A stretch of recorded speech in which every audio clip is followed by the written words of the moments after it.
the bruises beneath her sleeve. The park was alive with the laughter of children, the flutter of autumn leaves, and the easy rhythm of a small town at peace. But peace ended the moment Kaiser growled. The German Shepherd had never been known to show aggression, not once since the day Ethan Ward rescued him. Yet here he was, teeth bared, body rigid, focused on a child. She sat alone, as she always did.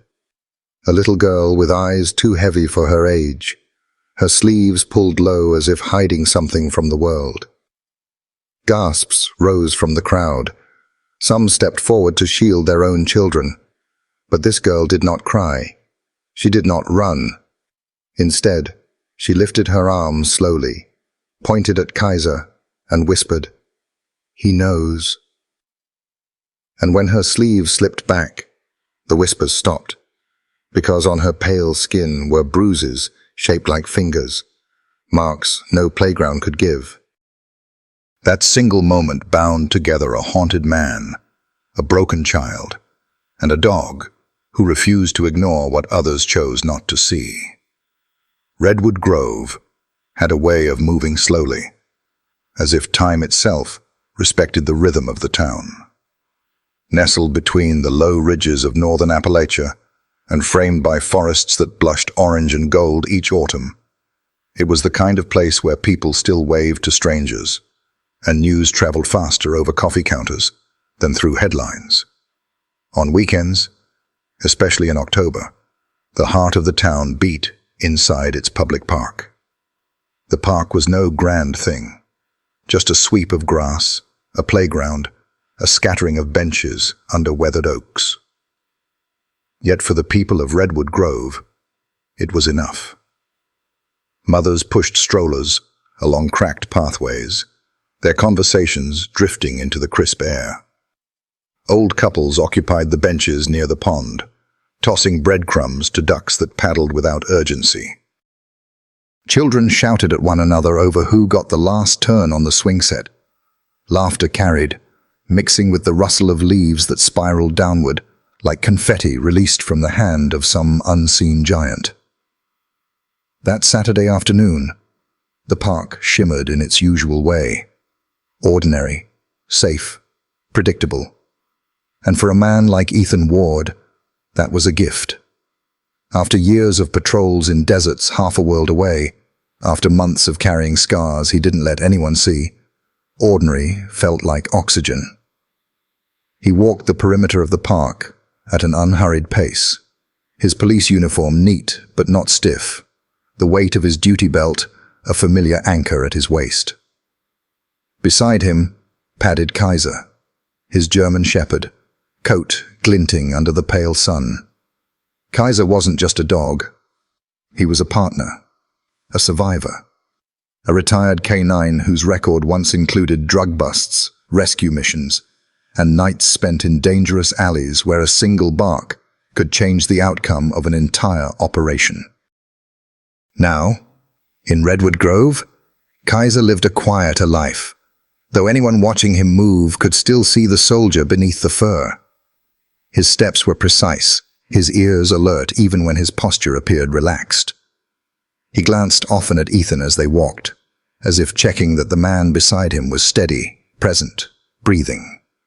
Ethan always appreciated that about him. Some days it felt like Kaiser knew the truth better than people did, that behind Ethan's steady stride was a heart heavy with memory. He'd been back from deployment for years, working as a police officer, trying to live a life with borders that didn't shift beneath his boots. Yet even now, crowds sometimes unsettled him. Loud laughter could trigger a flinch. A slammed car door might tighten his chest. On days like these, Kaiser was more than a companion. He was a mirror, reminding Ethan that scars weren't weaknesses, but warnings. That the world could hurt you, and you could still keep walking. The afternoon air smelled faintly of roasted peanuts from a vendor cart, and the distant smoke of fireplaces lit early against the coming chill. The trees bent under their fiery foliage, every gust of wind sending showers of amber down to the pathways. Ethan watched a group of kids scuffle over a soccer ball, their shouts sharp but harmless. He caught himself smiling, though it didn't last, because underneath it all, the laughter, the crackling leaves, the small town quiet, Ethan felt something else. Not danger, exactly, but the twitch of intuition. He'd learned long ago to listen when the air shifted, and if he missed it, Kaiser never did. The shepherd's ears pricked, his body tensing just slightly, as if bracing against an unseen current. Ethan glanced down, murmuring, "Easy, boy." Kaiser's tail swayed once, acknowledging but not relaxing. Moments like this reminded Ethan why he trusted his partner more than most humans. Dogs didn't lie. They didn't pretend everything was fine when it wasn't. They didn't hide behind smiles or polite chatter. If Kaiser stiffened, it meant something was wrong, even if Ethan couldn't see it yet. Still, for now, the park carried on as usual. Parents pushed swings.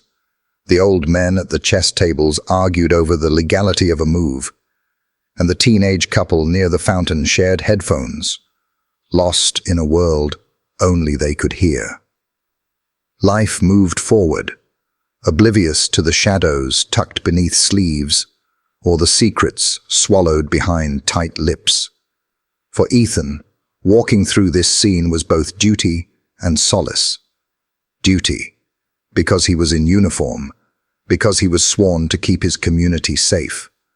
Solace, because in the slow unfolding of normal life, he could almost forget the years when safety was an illusion.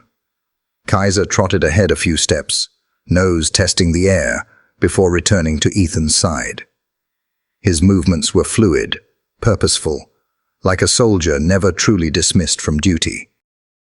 And though Ethan had promised himself that this chapter of life would be simpler, he couldn't ignore the truth. A man doesn't walk with a dog like Kaiser unless he expects the world to test him again. The park was calm, yes, but calm had a way of breaking. And as Ethan slowed his pace near the playground, watching leaves drift lazily across the mulch, watching a lone swing creak back and forth with no child upon it, he couldn't shake the feeling that this ordinary Saturday afternoon was about to mark the beginning of something that would change him forever. Kaiser stopped abruptly, ears locked on a point ahead, muscles taut. Ethan followed his gaze and felt the air shift. The calm of Redwood Grove's park fractured in an instant. It began with a low rumble, almost too soft to notice, like thunder trapped beneath the ground. At first, the sound slipped into the background of shuffling leaves and chatter. But then it deepened, raw and guttural, until every head turned toward the source. Kaiser. The German shepherd stood rigid near the picnic benches, his hackles raised, lips pulled back, just enough to reveal the flash of his teeth. His amber eyes locked onto something across the playground, and the growl pouring from his chest was not the bark of warning most people knew. This was different, sharper, primal. Conversations died mid-sentence. Coffee cups paused halfway to lips. A soccer ball rolled, unattended, into the grass. Parents stiffened, clutching their children closer, unsure whether to move or freeze. Kaiser had a reputation in Redwood Grove. Calm, obedient, trustworthy. He never lunged, never snapped, never gave anyone reason to fear. But today, the dog who never growled was growling. Ethan's hand instinctively touched Kaiser's leash, though he hadn't needed it in months. His pulse jumped. He knew this dog better than anyone. Kaiser didn't waste energy on false alarms. If he growled, there was a reason. Following the line of Kaiser's stare, Ethan's eyes landed on her.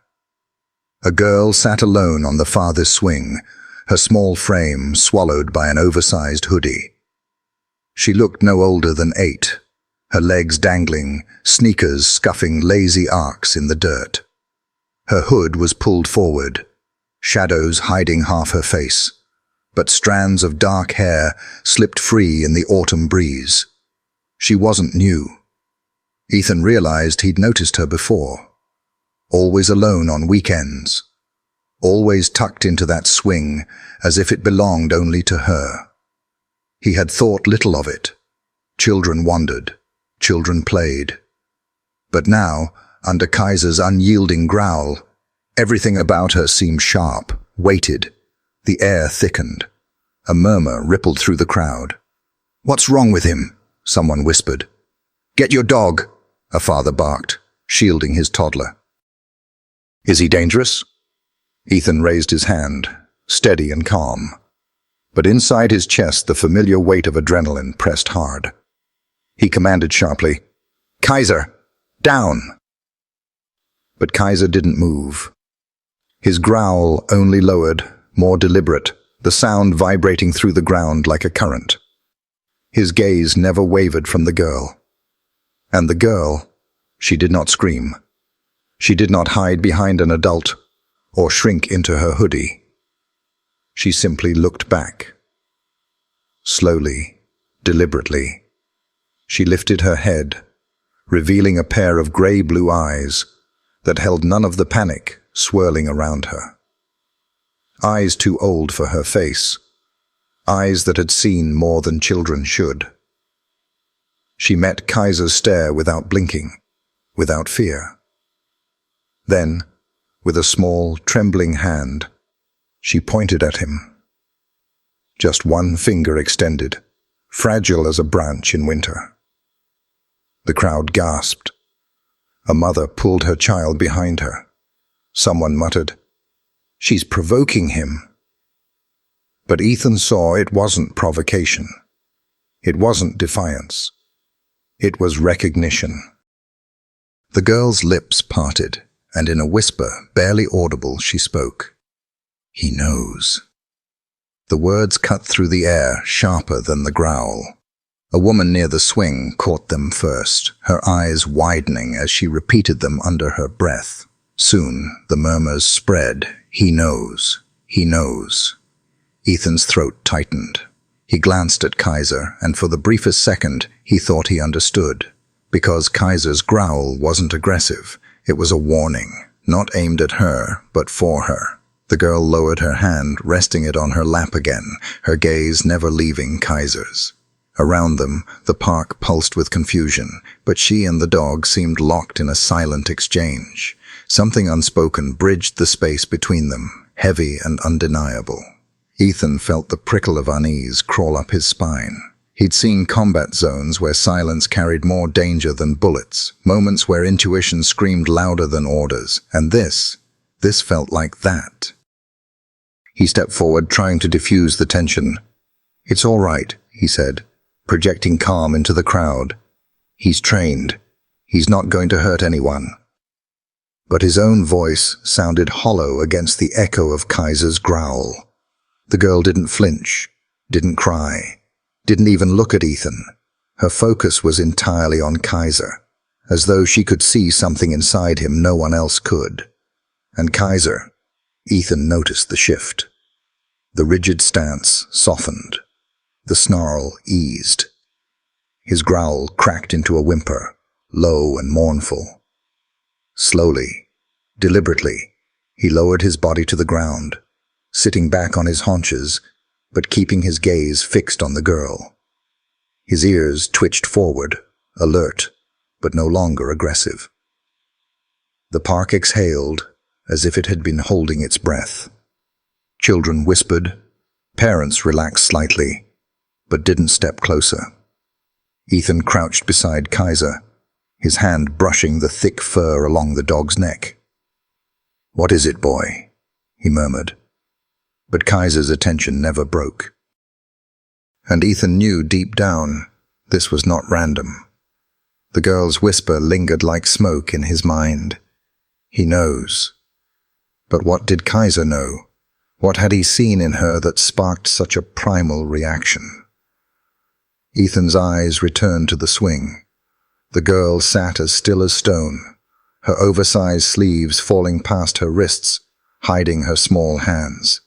She seemed untouched by the stir she caused, untouched by fear or curiosity. Just waiting. Waiting for someone to see. The park was still holding its breath. Even with Kaiser's growl softening into a low whimper, the tension clung to the air like fog that refused to lift. Parents kept their children close, eyes darting between Ethan, the uniformed officer, and the girl who seemed to command the dog without a word.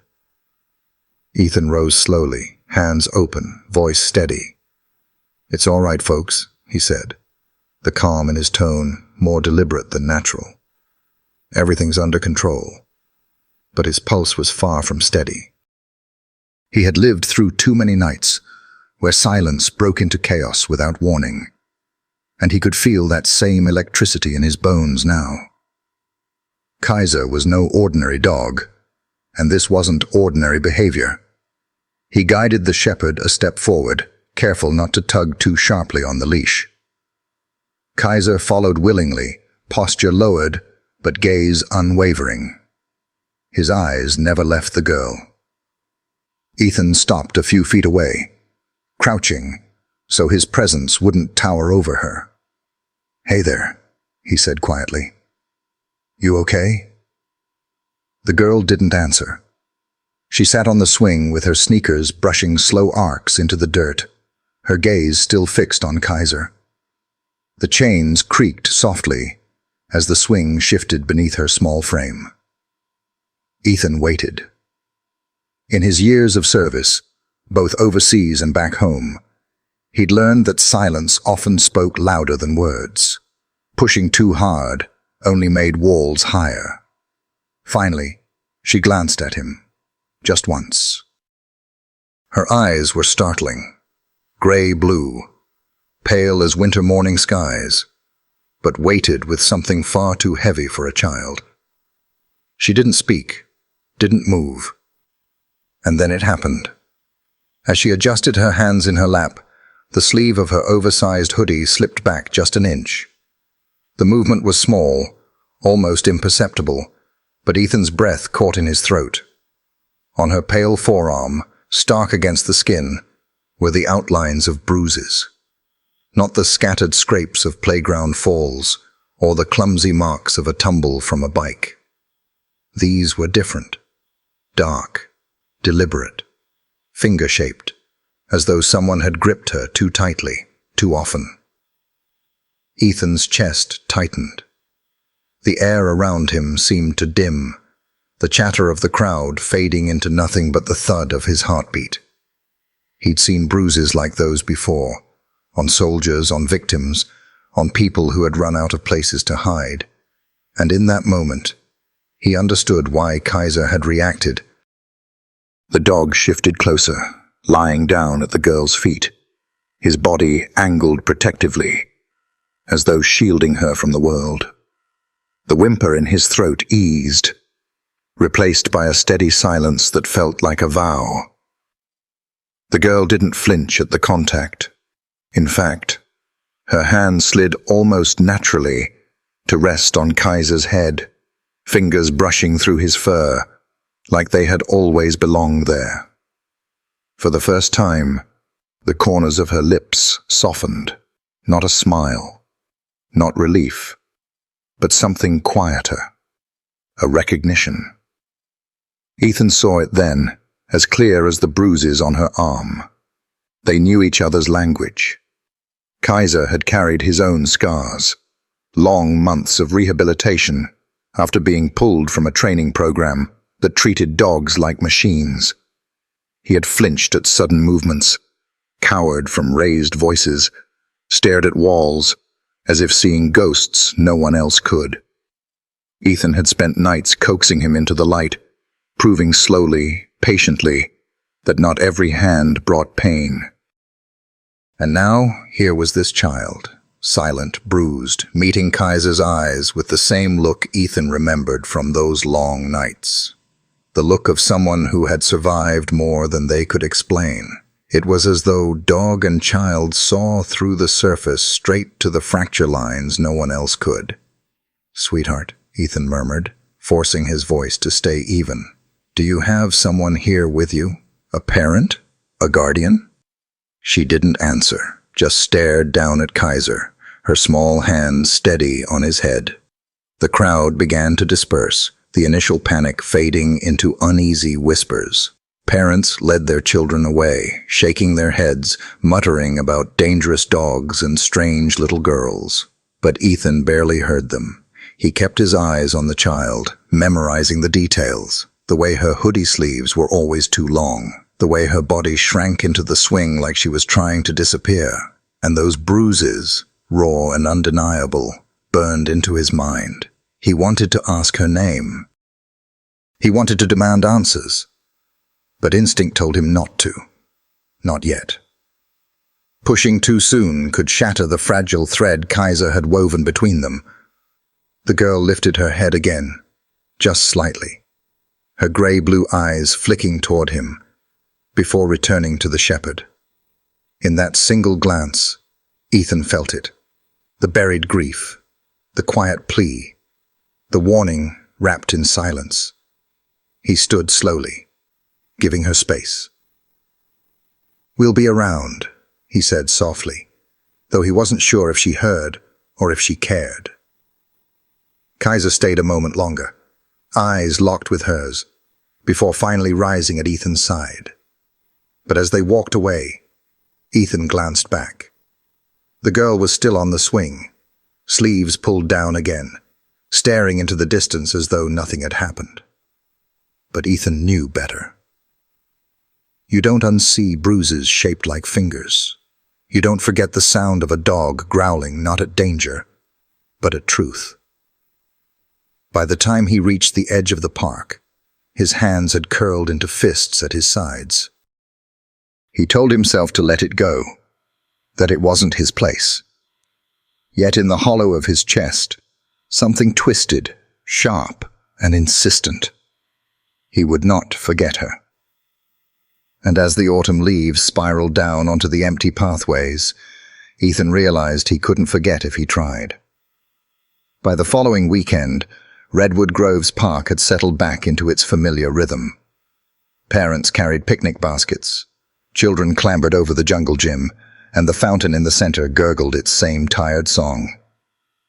On the surface, nothing had changed. But for Ethan Ward, every step across the grass carried a weight it hadn't before, because he knew she would be there, and she was. On the same swing, at the same hour, with the same oversized hoodie pulled tight around her small frame. Lila. Her legs dangled above the mulch, scuffing faint half-circles into the dirt. She did not laugh when other children shouted. She did not join the games of tag weaving across the grass. She simply sat, swaying faintly, as though her body was present, but her spirit lingered elsewhere. Ethan paused at the edge of the path, pretending to check his phone, though his gaze flickered toward her, again and again. Kaiser sat at his side, ears perked, eyes scanning the playground, until, inevitably, they found her. His posture changed immediately. He leaned forward, nose twitching, tail still. Ethan felt the leash tighten under his grip. "She's here," he murmured, though Kaiser didn't need telling. The townsfolk had already accepted her as part of the weekend scenery. Children whispered about the quiet girl on the swing, but their parents hushed them, steering them towards safer topics. No one asked her name. No one asked why she came alone. In Redwood Grove, silence was easier than confrontation. And so, Lila blended in. Not by choice, Ethan realized, but by instinct. She had learned the art of invisibility. Her shoulders curled forward, her head tilted down, her hoodie sleeves tugged past her hands as if fabric could make her vanish. When adults glanced her way, they saw a child lost in daydreams. But Ethan saw something else. A child perfecting the skill of not being noticed. It bothered him more than he wanted to admit. From his bench near the path, he watched her. Not with suspicion, but with a gnawing ache he couldn't shake. In her stillness, he saw echoes of the soldiers he once knew. Men and women who had survived battles but carried the battlefield in their silence. Lila's swing creaked faintly, chains groaning against the October wind, and the sound reminded Ethan of cots in makeshift barracks, of long nights where the silence between breaths was louder than the gunfire outside. He clenched his jaw, forcing himself to look away. But Kaiser refused. The shepherd's gaze never wavered, fixed on the girl as though she alone required guarding. "Easy, partner," Ethan whispered, running a hand down the dog's back. But the truth was, Kaiser wasn't wrong. Every detail about her unsettled him. The way she never carried a toy or snack. The way she never looked toward the parking lot as if waiting for someone to pick her up. Most children drifted through the park in noisy clusters. Lila moved like a shadow, present yet untouched, fading into the background until someone forced themselves to see her. And most people didn't. That was the part Ethan couldn't stomach. He watched a group of mothers chat near the sandbox, glancing occasionally in Lila's direction. Their eyes lingered for half a heartbeat before sliding away. A couple walking their retriever passed close enough to notice her hoodie sleeves hanging past her fingertips, but they kept moving without a word. It wasn't cruelty. It was the ordinary indifference of adults who didn't want to trouble themselves with what they couldn't explain. Children were supposed to laugh, run, cry when they scraped their knees. A child who did none of those things, easier to look away. But Ethan couldn't.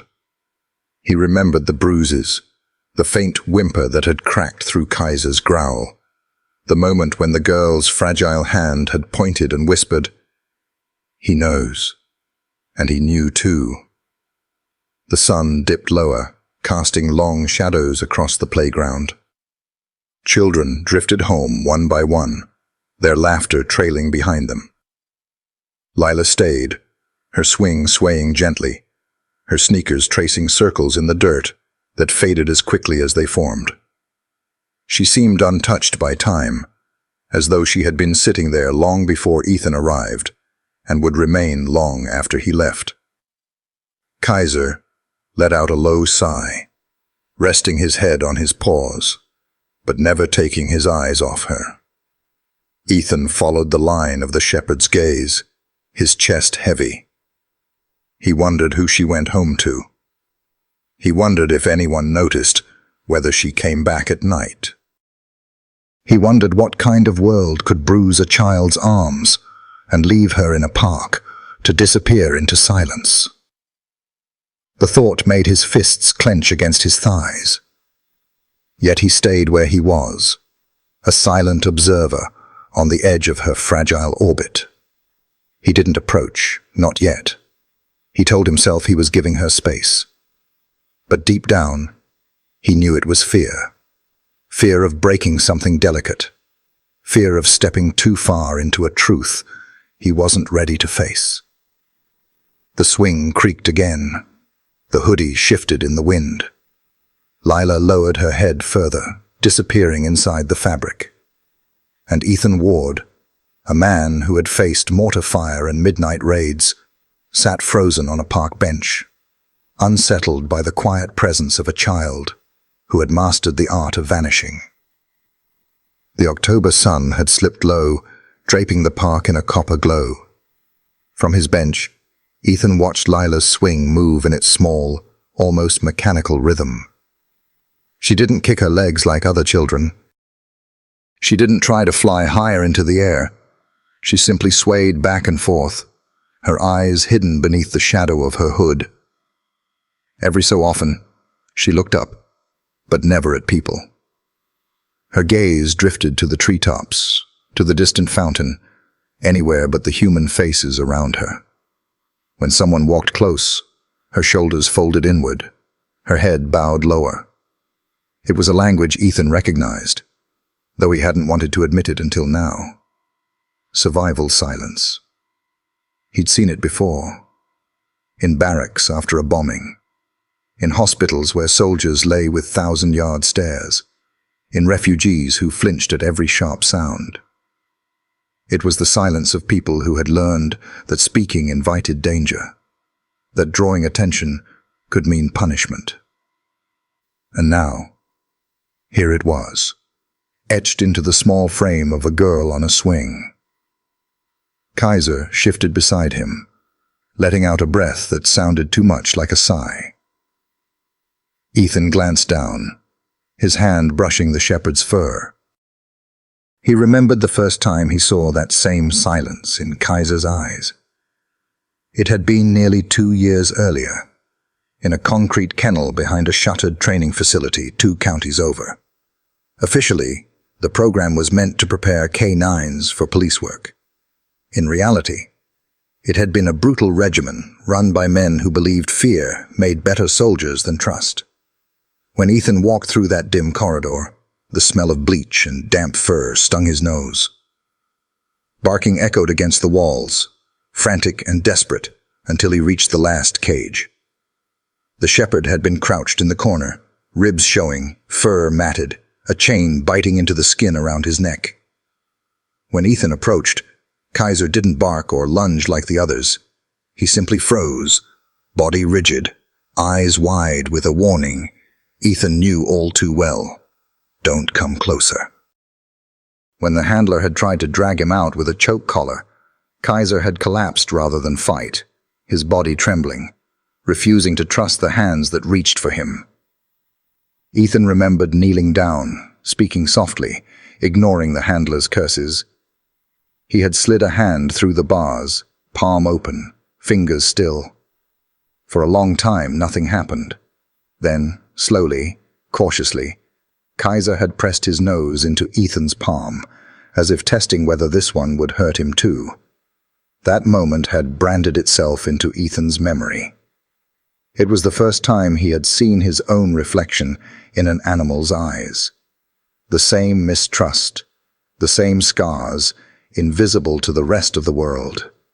He'd signed the papers that night, brought Kaiser home, and spent months coaxing him out of the shadows. Loud noises made him cower. Raised voices sent him under the table.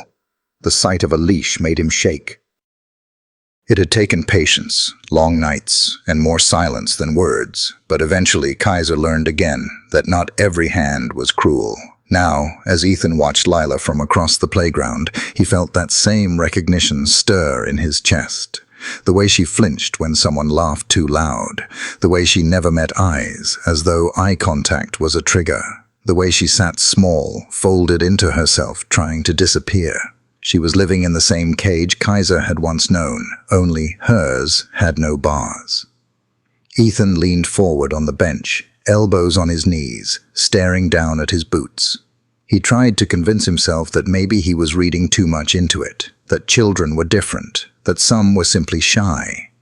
But the image of her sleeve slipping back the week before, the bruises, shaped like fingers, burned hot in his mind. No, this wasn't shyness. This was survival. Kaiser nudged his leg, as if to confirm the thought. Ethan looked down, meeting the dog's steady gaze. Kaiser's ears tilted toward Lila, his entire body angled as though tethered to her presence. "You see it too, don't you?" Ethan whispered. The shepherd's tail gave one faint thump against the ground. Not playful, not distracted, just steady. Ethan exhaled slowly. His chest ached with a familiar guilt, the kind that came from seeing pain and knowing too well what it meant. He thought of his daughter, her laughter, her curious eyes, the way she used to draw pictures for him before bedtime. And he thought of the silence that had filled his house since the day she was gone. That silence had carved him hollow, made him retreat into work, into routines. It had made him smaller, too. And now here sat a child, carrying the same silence on her narrow shoulders. The park around them began to empty as the sky darkened. Parents gathered belongings, children whined about leaving, couples walked hand in hand toward the parking lot. Through it all, Lila remained on the swing, her figure barely moving, as if rooted there. No one came to take her hand, no one called her name. Ethan stood, tugging Kaiser's leash gently. The shepherd resisted, eyes still on the girl. For a moment, Ethan considered walking away. It wasn't his place. He was a cop, yes, but more than that, he was just a man already carrying enough ghosts of his own. And yet, as he turned, he caught one last glimpse of her profile in the fading light. Not the details of her face, but the weight in her posture. It was the same weight he had once seen in a concrete kennel. Survival silence. It didn't leave you easily. It clung, it shaped, it taught you how to shrink so you wouldn't be seen. Ethan swallowed hard, his throat tight. He walked away with Kaiser at his side, but his mind stayed behind with the girl on the swing. The playground had thinned to shadows by the time Kaiser made his move. The last of the children had been called home, their voices echoing faintly toward the parking lot. The fading light stretched long across the ground, laying strips of gold and violet through the trees. The park was quieter now, quiet enough that the creak of a single swing seemed to carry for miles. Lila was still there, in her place, as if rooted to the swing. Her head was lowered, her hood pulled forward, her sneakers brushing the dirt in those small, hesitant arcs. She hadn't spoken a word since she arrived. She hadn't needed to. Kaiser rose from his place beside Ethan's bench, his body taut with intent. He didn't look at Ethan for permission. He didn't need to. There was no bark, no sudden lunge, only the steady, deliberate way of a creature who knew instinctively where he belonged. Ethan watched, every muscle in his body tense, as Kaiser padded toward the swing. His steps were slow, measured, paws sinking into the grass without sound. The shepherd stopped just short of her, head tilted, waiting. Lila looked up at him, not startled, not fearful, just acknowledging. Her sleeve slipped slightly as she shifted, but she made no move to hide it this time. The bruises were still there, faint in the fading light, but Ethan saw them as if they had been carved into his memory. His breath tightened, but he stayed still on the bench. This moment wasn't his to control. Kaiser inched forward again, then lowered himself onto the ground at her feet. His body curled in a protective arc, his head resting just inches from her sneakers. He didn't nudge her hand. He didn't demand attention. He simply lay there, as if declaring, "I'll stand guard until you tell me otherwise." For the first time since Ethan had been watching her, Lila's hand moved. Slowly, uncertainly, she lowered it until her fingers brushed the fur between Kaiser's ears. The dog's eyes closed briefly, a soundless sigh escaping his chest. The world seemed to still in that moment. The swing's creak stopped, the wind stilled, and even Ethan felt the pull of silence settle over them like a blanket. He realized, suddenly, that he was holding his breath. He forced himself to relax, to sit back on the bench with his hands loose on his knees. He didn't speak. He didn't ask questions. He knew better. Some bridges weren't crossed with words, but with presence, with patience. He would let Kaiser carry this first step. Minutes passed, marked only by the soft strokes of Lila's hand through Kaiser's fur. Her shoulders, once drawn tight beneath her hoodie, loosened slightly. The rigid posture of someone waiting for a blow gave way to something gentler, something closer to rest. Finally, in a voice so soft, Ethan almost missed it, she spoke. "He doesn't look at people," she whispered, her eyes fixed on Kaiser. "He looks through them." The words pierced through Ethan like a blade sliding between ribs, because he had heard them before. Years ago, on a quiet night in his own kitchen, his daughter had said the same thing to him. She had been 6, her tiny hand clutching a crayon as she drew shapes on scrap paper. She had looked up at him suddenly, eyes wide and unblinking, and said, "Daddy, sometimes you don't look at me. You look through me."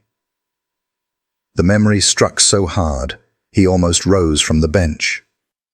His chest ached, his throat tightened, and for a moment he wasn't in Redwood Grove, but back in that kitchen, haunted by the echo of a voice he would never hear again. Now here was this girl, a stranger, speaking those same words about a dog who carried scars of his own, and Ethan felt the ground shift beneath him. He rubbed a hand across his face, trying to steady himself. Kaiser shifted slightly, pressing closer to Lila's shoes, grounding them both. Lila's fingers paused in his fur, then resumed. She didn't look at Ethan. She hadn't since he approached. But her words hung in the air between them, undeniable. Ethan leaned forward, elbows braced on his knees. His voice was quiet, careful.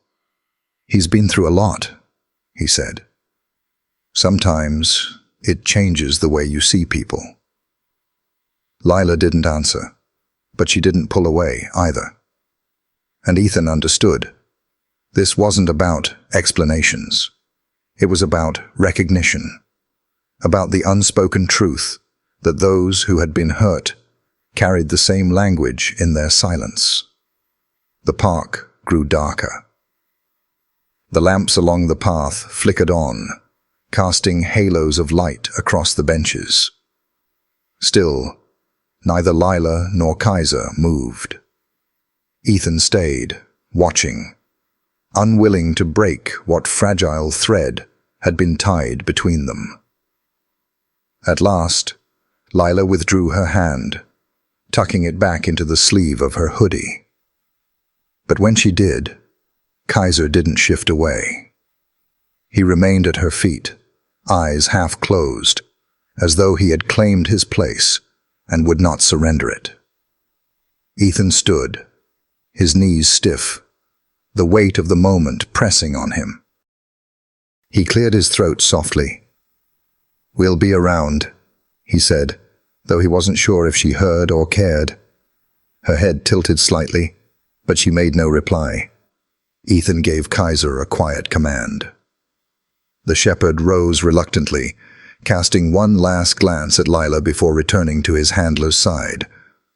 Ethan clipped the leash, his hands steady, though his chest felt anything but. As they walked back toward the path, Ethan glanced over his shoulder. Lila was still there, sitting small, hood drawn low, swaying gently. But this time, for the first time, she wasn't entirely alone. Because even as they left, Ethan knew Kaiser's presence lingered with her, a silent vow laid at her feet. And for reasons he couldn't yet name, that unsettled him more than anything. The next Saturday arrived, cloaked in the same familiar quiet. Redwood Grove's park stirred with its weekend rituals.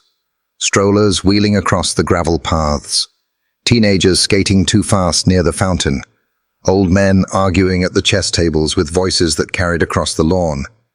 Yet for Ethan Ward, all of it blurred into background noise. His eyes sought only one corner of the playground, the worn swing set where a small figure always seemed to appear. And she was there again. Lila. Same hoodie pulled low, sleeves swallowing her wrists, sneakers scraping at the dirt as if she were sketching invisible shapes no one else could see. She didn't turn her head when children shrieked at the monkey bars. She didn't flinch when a dog barked in the distance. She just sat, small and still, like a shadow that belonged to the park more than to the world around her. Ethan shifted the paper bag in his hands. Inside were 2 sandwiches, hastily made that morning in his cluttered kitchen. One for him. One he hadn't quite admitted was meant for her. Beside him, Kaiser trotted easily, ears flicking at every sound, but his attention, like Ethan's, kept circling back to the swing. "Yeah, I see her," Ethan muttered under his breath. Kaiser's tail gave a faint swish, as if to say, "Then go." But approaching her wasn't simple. Ethan had faced men with rifles, stared down nights when survival hinged on a heartbeat, and yet walking toward a child on a swing, one he barely knew, one who carried bruises he couldn't erase, left his stomach taut. He didn't want to scare her. He didn't want to press too hard and make her retreat into that silence she wore like armor. Still, he found his boots moving toward her.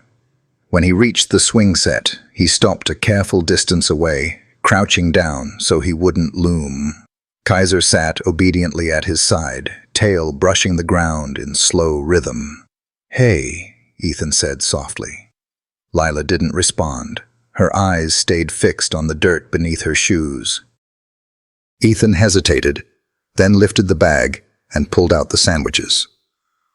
Wrapped in wax paper, nothing special, just peanut butter and jelly, the kind his daughter used to ask for when she was little. He set one on the bench beside the swing, close enough for her to see, but not so close it felt forced.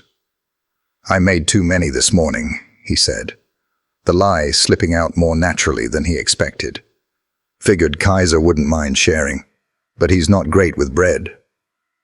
Kaiser tilted his head at the comment, but stayed quiet, eyes fixed on the girl. For a long moment, Lila didn't move. The swing creaked softly as she shifted her weight, her sneakers drawing deeper grooves into the dirt.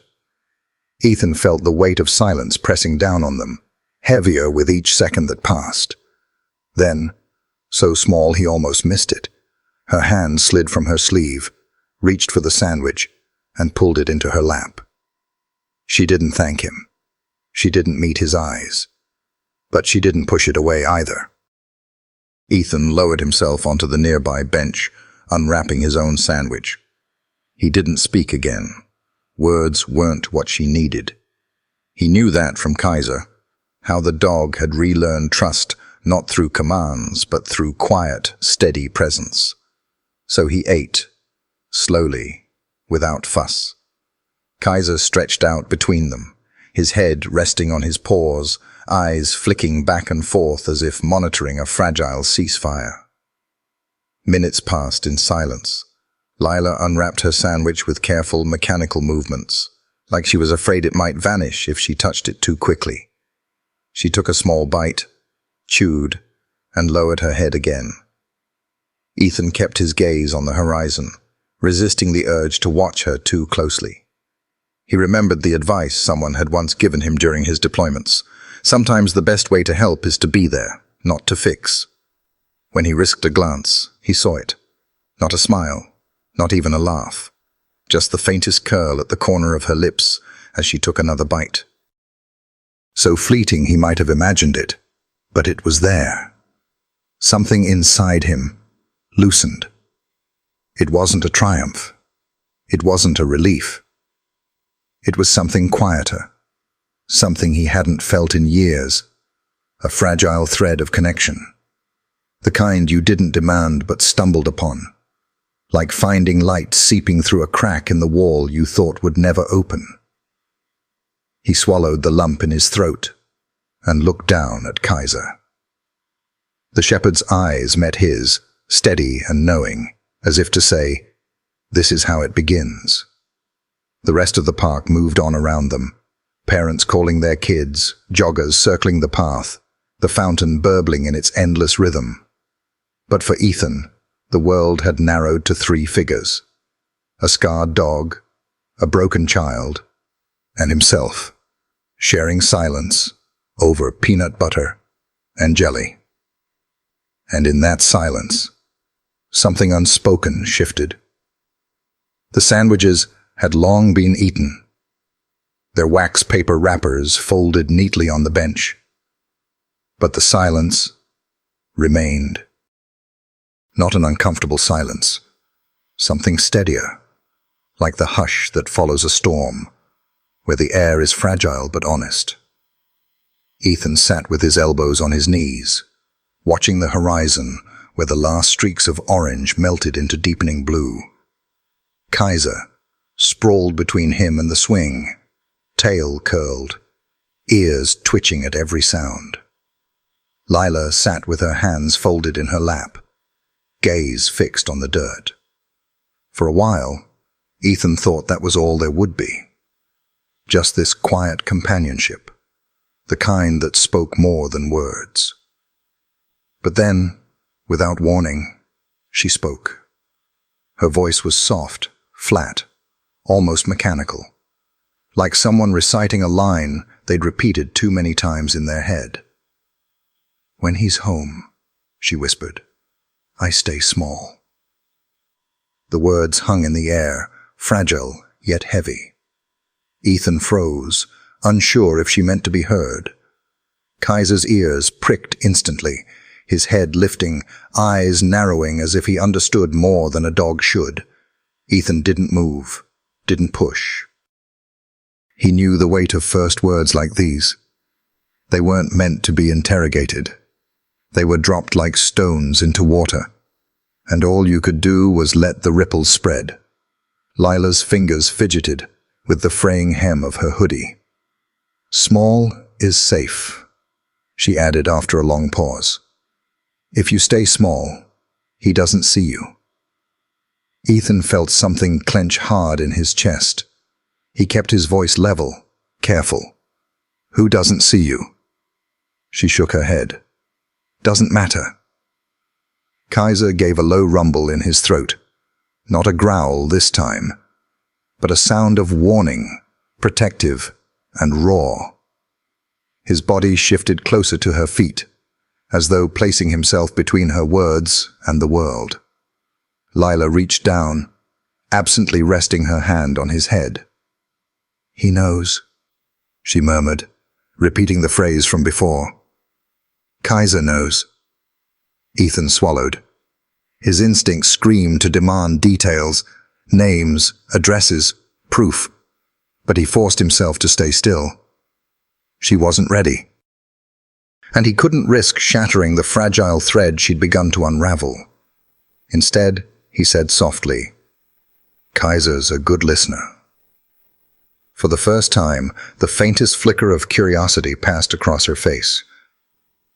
"He doesn't tell secrets?" "Not one," Ethan said. Her lips twitched. Not a smile, but close. Then her gaze dropped again. "Sometimes I hide under the bed. He can't reach me there." Ethan's fingers tightened on his knees. His mind painted images he didn't want. Small limbs curled under splintered wood, breaths held in fear, footsteps pounding the floor above. He forced himself to steady his breathing. Lila's voice was calm, too calm for a child. "The bed smells like dust, but it's better than the shed." Ethan blinked, pulse spiking. He didn't speak, but Kaiser did. His body stiffened, a growl vibrating low in his chest, as though he understood every word. Lila stroked his fur gently, soothing him. "It's okay," she whispered to the dog, not to Ethan. "I'm fast. I can make myself small." Ethan wanted to scream, to demand where the shed was, who he was, why no one had seen. But he forced himself to remain on the quiet bench, the quiet presence. He remembered all the nights with Kaiser, how pushing too hard made the shepherd recoil, how healing came not through demands, but through patience. So he asked instead, "Do you feel safer when you're here?" "At the park?" She gave the smallest nod. "He doesn't come here. He doesn't like people." Kaiser shifted again, pressing closer, his eyes locked on her, as though vowing he'd never leave her side. Ethan reached down, resting a steady hand on the shepherd's back, grounding himself as much as the dog. "Then you're safe here," Ethan said quietly. For a long moment, nothing more was spoken. The lamps along the path flickered on, casting pale halos of light. The park was nearly empty now, the air cooling with the promise of night. But in that dim glow, Ethan felt the gravity of what had been said settle deep inside him. Fragments. That's all she had given him. Fragments sharp enough to cut, vague enough to leave shadows. Small, bed, shed. Words that painted a picture he couldn't yet see clearly, but already knew was dark.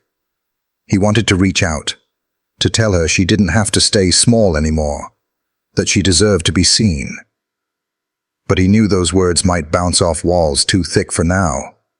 So he stayed, quiet, steady, present. Kaiser yawned softly, laying his head on Lila's sneakers again, as if to say he would keep watch until she no longer needed to hide. And Ethan, staring at the girl who carried silence like armor, knew with a certainty that scared him. This wasn't random. She was here for a reason.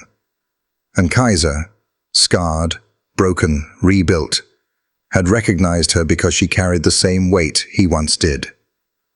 The swing creaked. Lila pulled her sleeves back over her hands, as though tucking her words away again. She didn't say another thing. But Ethan had heard enough to know the truth. And as they walked home that night, Kaiser glancing back toward the swing even after Lila was gone, Ethan realized he was no longer just troubled. He was marked. Marked by the fragments of confession from a girl who had mastered the art of staying small. The evening light had dipped into a softer shade of gold, painting long shadows across Redwood Grove's park. The chatter of families had thinned, replaced by the quiet rhythm of the fountain and the distant call of crows heading home to the trees. Lila sat on the swing, Kaiser curled like a sentinel at her feet. Ethan leaned back on the bench, pretending to watch the sky, while in truth, his eyes drifted constantly toward the girl who had just entrusted him with fragments of a truth too heavy for her shoulders. Her words still echoed in him. "When he's home, I stay small." But then, like life had its own way of softening sharp edges, the moment shifted. A rustle in the grass drew Kaiser's attention. His head snapped up, ears pricked, eyes narrowed at the far side of the playground. A squirrel, bold and careless, darted across the open lawn, its bushy tail flagging behind it like a dare. Ethan felt the leash twitch once in his hand. "Don't." Too late. Kaiser lunged forward, every ounce of his training forgotten in the face of ancient canine instinct. He bolted across the grass, paws tearing through fallen leaves. The squirrel zigzagged wildly, shooting for the safety of the oaks. Kaiser matched it stride for stride, his body sleek and determined. For a moment, Ethan thought he might actually catch it. But the squirrel darted right at the last second. Kaiser didn't. The shepherd's momentum carried him straight into a low hedge. There was a crash, a muffled yelp, then silence, followed by the comical sight of branches shaking as he scrambled to extricate himself. His tail flailed wildly, a flag of indignation, before his head popped up from the bush, leaves sticking to his ears like absurd decorations. Ethan groaned, rubbing a hand across his face. "Really, partner?" Then it happened. A sound, sudden and bright, cut through the fading evening air. Lila laughed. Not the polite chuckle of a child humoring an adult. Not the nervous giggle she might give when cornered. A real laugh, sharp at first, then tumbling out in waves she couldn't control. It startled Ethan so much he turned, his chest tightening, as if the sound itself had punched through years of silence. She covered her mouth with her sleeve, as though embarrassed by her own voice. But it was too late. The sound lingered, shimmering in the space between them, fragile and beautiful. Kaiser trotted back, shaking himself off indignantly. The leaves clung stubbornly to his fur, and when he huffed at Ethan, it only sent Lila into another fit of laughter. Her shoulders shook, her eyes crinkled beneath her hood, and for the first time Ethan saw something break free from her heaviness, something bright, something childlike. He found himself smiling, a rare, unforced smile.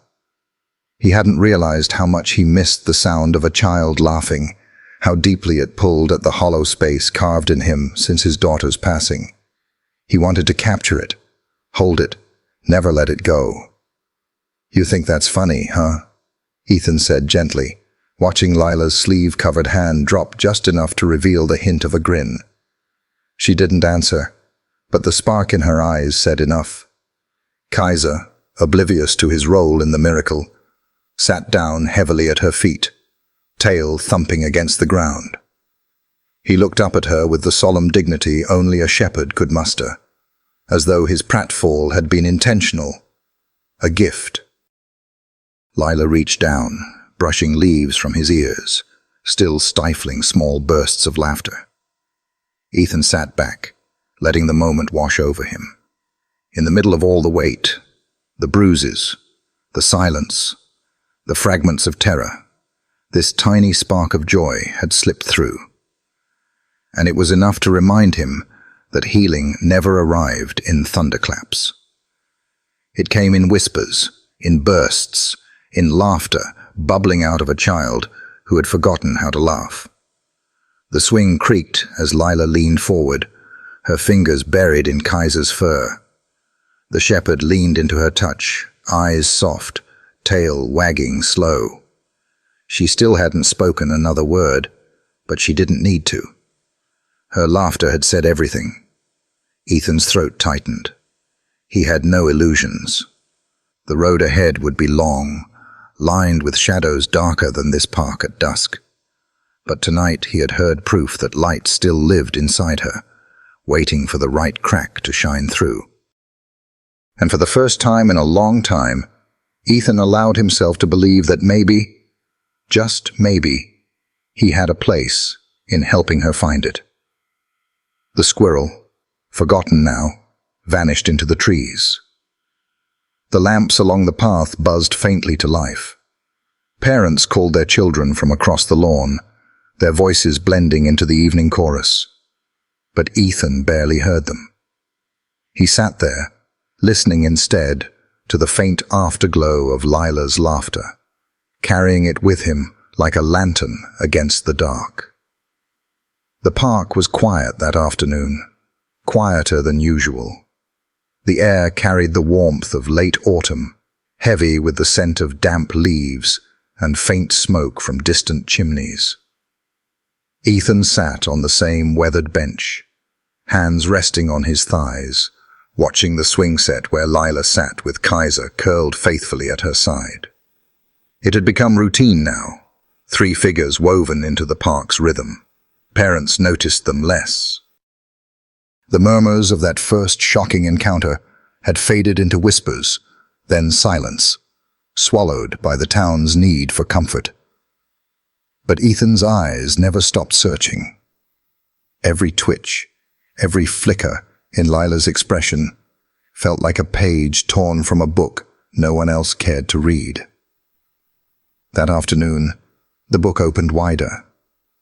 Lila had been unusually still. Her sneakers barely nudged the dirt, her head tilted just enough that strands of hair slipped across her face. Kaiser, sensing something, shifted closer, laying his body flush against the swing. Ethan considered breaking the silence with a question, but before he could, her eyes fluttered closed. Within minutes, she was asleep.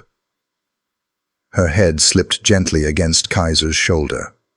her breath evening out in small, weary sighs. The shepherd remained perfectly still, adjusting his weight just enough to steady her. He didn't flinch when her small hand slid down into his fur, clutching it even in dreams. Ethan's chest ached at the sight. For a child so guarded, sleep itself was an act of trust. But then the hoodie sleeve shifted. At first it was nothing, a small slide as her arm slipped from her lap. But as the fabric rode upward, more of her skin was exposed. Ethan's eyes caught it before his mind wanted to. The bruises, not just the faint yellow remnants of old wounds he had glimpsed before. These were deeper, angrier. Purple and black shapes pressed into her skin like fingerprints burned into memory. And there, along the inside of her forearm, were marks that didn't come from fists. Circular, raw, scars edged with red, burns. Ethan's stomach twisted violently. The bench beneath him felt suddenly unsteady. He had seen wounds like this before, on prisoners in war zones, on men broken by cruelty too deliberate to be chance. This wasn't the result of clumsiness or childhood scrapes. This was intent. His hand clenched on his knee until his knuckles whitened. His chest burned with the effort of staying still.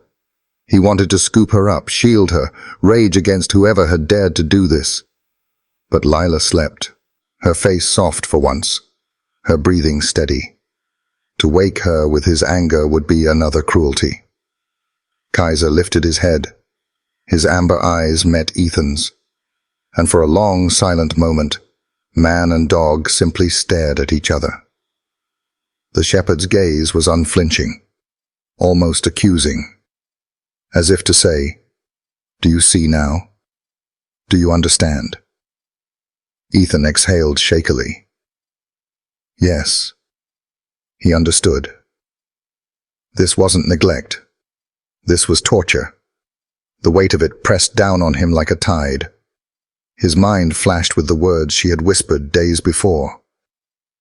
When he's home, I stay small. The bed smells like dust, better than the shed.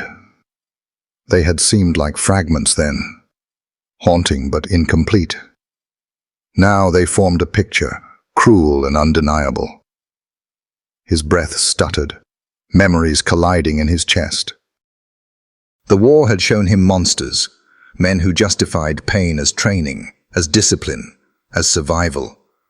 And here, in this quiet American town, the same ugliness had found its way into an 8-year-old girl's skin. He felt sick. Lila stirred slightly, shifting against Kaiser.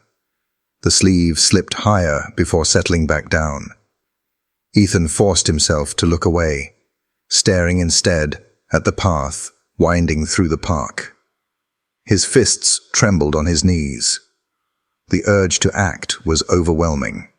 To storm wherever she lived, drag the truth into the light, tear the abuser from her world with his bare hands. But he knew better. Fury would do nothing for her now. Only proof, only patience. Still, his mind screamed. How many times? How long? How much more can she take? Kaiser let out a low whine, so soft it barely rose above the whisper of the wind. Lila's fingers twitched in his fur, as if even asleep she understood. The shepherd lowered his head back onto her lap, anchoring her in dreams. Ethan leaned forward, burying his face briefly in his hands. The smell of damp earth filled his lungs. He forced the anger down, forced it into a place where it wouldn't spill over and scare her. But inside, something shifted. This wasn't just concern anymore. It was conviction. The bruises, the burns, the fragments. They weren't whispers of trouble. They were alarms. And Ethan Ward, a man who had once sworn to protect, could no longer stand aside. He looked up again, eyes burning. Lila slept, unaware. Kaiser's steady presence guarded her, a living wall between her and the world. And Ethan, sitting alone on the bench, made himself a silent promise. He would not fail this child. Not like he had failed before. The house creaked in the night, the way old houses do, wood settling, pipes sighing, wind pressing against the shutters. Ethan sat at his kitchen table, the same scarred oak he'd eaten at for 15 years, though tonight the sandwich on his plate lay untouched. The image of Lila's arm wouldn't leave him. The bruises had been bad enough, but the burns, the circular, seared wounds etched into her skin, gnawed at him with a cruelty he couldn't shake. He'd seen injuries like that before, in places no child should ever be. They weren't accidents. They were messages. Kaiser paced the floorboards behind him, nails clicking in restless rhythm. Every few passes, the shepherd would pause, glance toward Ethan, and let out a low whine, as if to echo the storm roiling inside his handler's chest. Ethan rubbed his hands over his face. His skin felt tight, his chest even tighter. He was a cop. He was trained to see, to act, to protect. And yet he sat there paralyzed, staring at a phone he couldn't seem to pick up. Because the truth wasn't simple. If he called, Lila might never forgive him. She had given him fragments, crumbs of trust, fragile as glass. To shatter that could mean losing her forever. But if he didn't call, if he turned away like everyone else had, his jaw clenched. He couldn't. Not again. The memory came like a knife in the dark. His daughter's face, pale in a hospital bed, machines beeping, nurses rushing. He had been there, but not enough. He had missed the warning signs, missed the subtle shifts in her health that should have sent alarms screaming in his head. By the time he had realized, it was too late. The weight of that failure had stalked him ever since, following him into sleep, into silence, into the way he kept everyone at arm's length. And now, another child. A child who looked at the ground instead of people, who whispered survival like it was a language. A child whose arms bore the proof he could no longer ignore. Kaiser stopped pacing and planted himself by Ethan's chair. His head pressed against Ethan's knee, solid and insistent. His eyes were steady, demanding. "She's not ours," Ethan muttered hoarsely, though the words cracked even as they left him. She's not mine to save." But even as he said it, he knew it was a lie. She was his responsibility, the moment Kaiser growled that first day. The moment her finger pointed. The moment she whispered, "He knows." Ethan stared at the phone again. His hand hovered, retreated, hovered again. Fear coiled in his gut. Not fear of action, but fear of what came after. What if the system failed her? What if the man who hurt her came back angrier? What if she thought Ethan had betrayed her, handed her pain to strangers? He closed his eyes, dragging in a breath so deep it rattled in his chest. His daughter's voice flickered in his mind. Not words, but laughter, the way it used to fill their kitchen. He had sworn once, at her grave, that he would never again turn away from what mattered, that he would not let silence be his excuse. His hand closed around the phone. For a moment, he just held it, heavy in his palm, the weight of decision pressing down. Then, slowly, he dialed. The ring echoed through the quiet house. Once, twice, 3 times. Then a voice. Calm, professional. The kind of tone meant to handle storms without shaking. "Child Protective Services. How can I help you?" Ethan's mouth felt dry. Words stuck like stones in his throat. He turned away from Kaiser, from the kitchen, from the ghosts pressing in. He forced his voice low, steady, almost unrecognizable. "There's a girl," he said, 8 years old. "She comes to Redwood Grove Park almost every weekend, alone." He swallowed hard.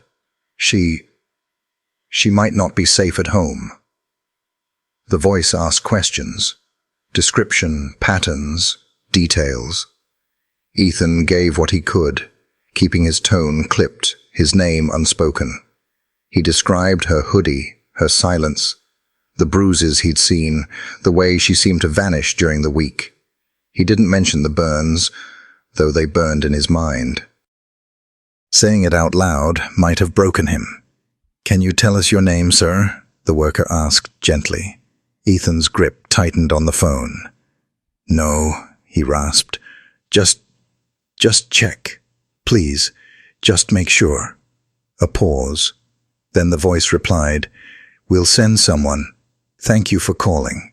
The line clicked dead. Ethan set the phone down slowly, his hand trembling.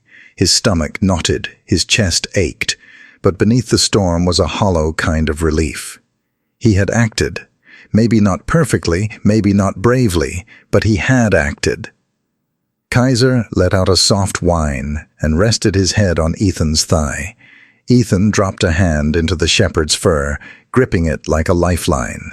"She's gonna hate me for this," he whispered into the silence.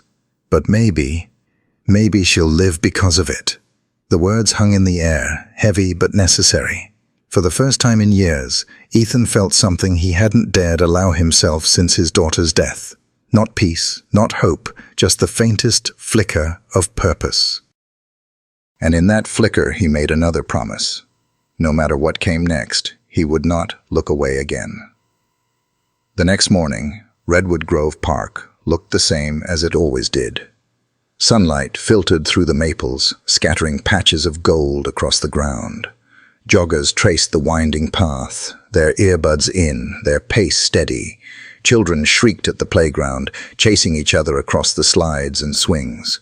Couples strolled hand in hand, paper coffee cups steaming in the cool air.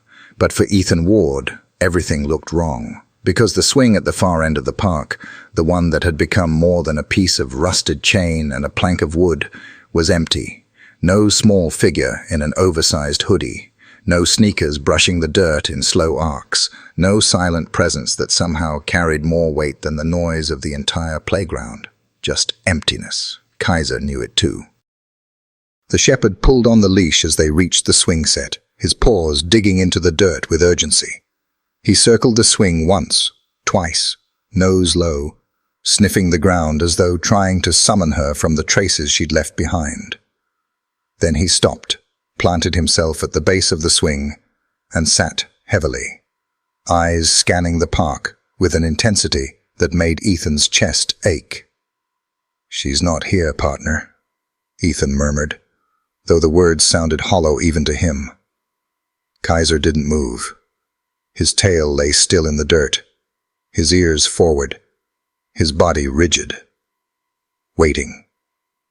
Ethan sat on the bench nearby, leaning forward, elbows on his knees. His stomach felt like it was tied in knots, his chest heavier with each breath. He told himself he should feel relief, that maybe the call had worked, that maybe Lila was somewhere safer today. But instead, the emptiness of the swing felt like accusation. He could still see her there, as if the air held the imprint of her small frame. Her head bowed, her hands folded tight in her lap, her silence screaming louder than any words, now that silence had followed him here, but without her. What if she thought he'd betrayed her? What if the call had ripped apart the fragile trust she had begun to offer? One sandwich, one whispered sentence, one half smile at a time. What if she never came back? Kaiser let out a sharp whine, snapping Ethan from his thoughts. The shepherd rose suddenly, circling again, nose brushing the dirt where her sneakers used to drag. Then he sat again, his body angled toward the path that led out of the park. watching, waiting. Ethan's throat tightened. Kaiser wasn't just restless. He was grieving.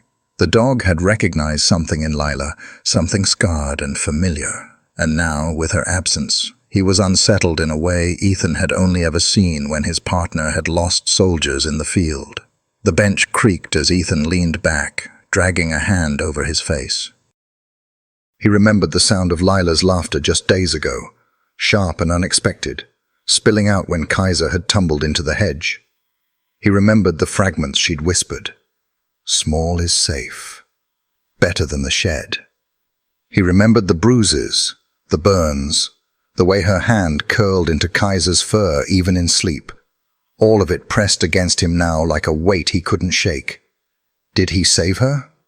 Or did he take from her the one place she felt safe? His eyes drifted to the swing again, swaying slightly in the breeze. The creak of the chain cut into the noise of the park, and for a moment it sounded like a ghost, a reminder that she had been here, and now she wasn't. Ethan's phone felt heavy in his pocket. He wanted to call, to demand answers, to ask what had happened after his report. But anonymity was the shield he'd chosen, and anonymity meant silence. No updates, no reassurances, only the waiting. Kaiser whined again, pawing at the ground. Ethan unclipped the leash, letting the shepherd roam. Kaiser trotted a few paces, circled back, then lay down at the swing's base, chin resting on the dirt. His amber eyes stayed fixed on the path, vigilant, refusing to accept her absence. Ethan swallowed hard, his vision blurring for just a second. He blinked it away, forcing himself to breathe slow. "You'll see her again," he said quietly, more to himself than to the dog. "You have to." But the words rang hollow. The park buzzed with life around them, yet Ethan felt carved out of it, sitting in a bubble of absence that no passerby could see. To everyone else, it was just a swing. To him, it was a reminder of the thin line between action and betrayal, between saving someone and scaring them away forever. Kaiser stirred suddenly, ears pricked. He lifted his head, body tense, eyes locked on a family walking past the path. For a heartbeat, Ethan's pulse surged. But it wasn't her. Just another girl, another swing, another fragment of normal life that wasn't theirs. Kaiser sank back down, a soft growl humming in his throat. Ethan rubbed the back of his neck, staring at the empty swing until the ache in his chest became unbearable.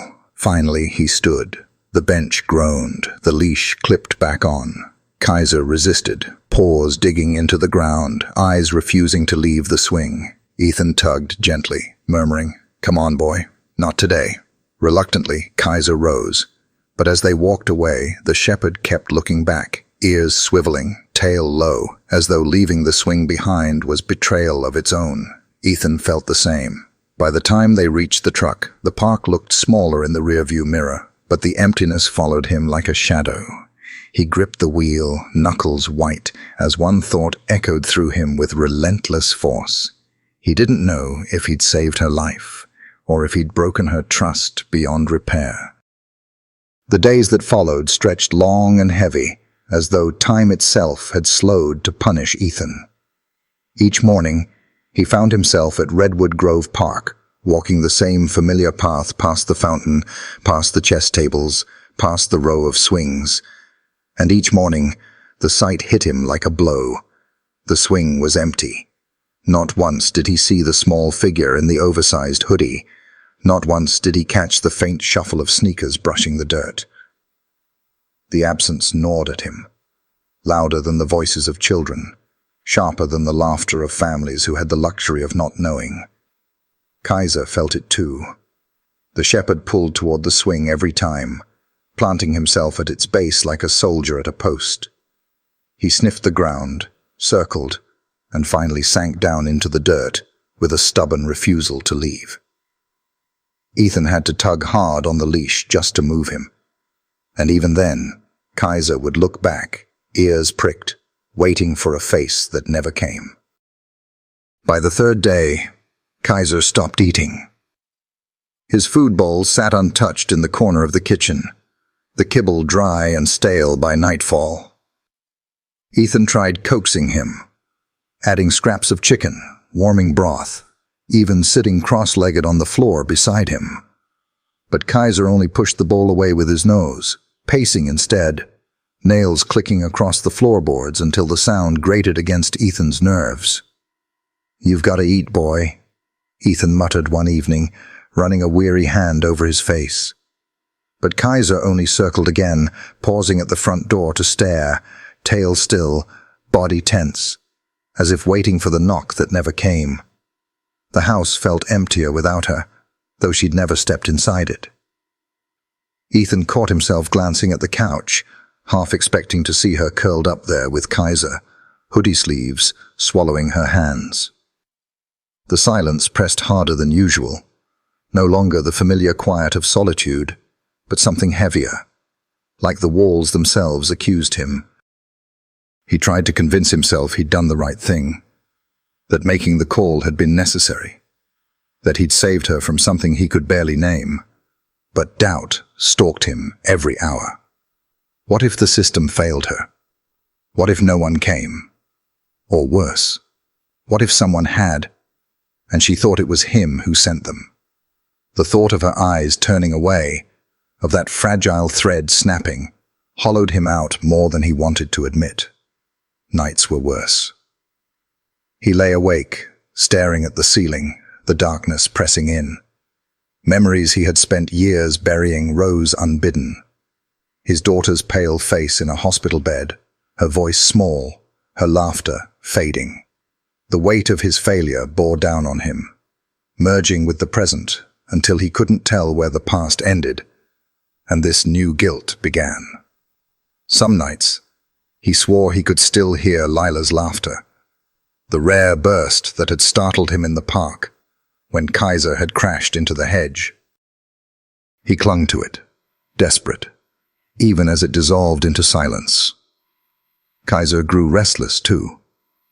The shepherd padded the house like a sentry, circling from window to door, from couch to hallway, never settling. Sometimes he sat by the front door for hours, ears pricked, eyes fixed, as if expecting her to appear on the porch. When the wind rattled the shutters, he lifted his head sharply, tail thumping once before falling still again. Ethan began to dread coming home. The quiet greeted him like an old enemy, the unanswered questions piling heavier with every day she didn't return. He tried to throw himself into chores, fixing the squeaky hinge on the back door, tightening the loose step on the porch, mending a broken drawer in the kitchen. But even his tools betrayed him, the clink of metal echoing in the silence like mockery. On the fifth day, he sat at the park longer than usual. The swing swayed in the breeze, empty but not still, creaking faintly as if haunted by her absence. Kaiser lay at its base again, his chin on the dirt, eyes never leaving the path where she used to appear. Families came and went, joggers passed, leaves drifted down like tired confetti, but nothing changed. Ethan rubbed his temples, exhaustion pressing hard. He wondered if this was how waiting always felt, like drowning in still water. By the seventh day, the guilt sharpened into something darker. He started second-guessing the call entirely. Maybe he should have gone to her house himself. Maybe he should have knocked on doors, demanded answers. Maybe he should have done anything but hide behind anonymity. But then he remembered the burns, the bruises shaped like fingerprints, the way she whispered about staying small. And he knew the call had been right, even if it tore him apart. Still, right didn't feel like enough. Kaiser paced again that night, nails scratching against the floorboards. Ethan sat in the armchair, head in his hands, listening. He felt every step of the shepherd's restless patrol, every sigh, every pause at the door. They were both waiting, both haunted, both unsure if what they had done was salvation or betrayal. The house was no longer just his. It carried her ghost now. The ghost of a child who wasn't gone, but absent in a way that hurt more. And Ethan, hollow and sleepless, whispered to the darkness, "Come back, kid. Just come back." But only the silence answered.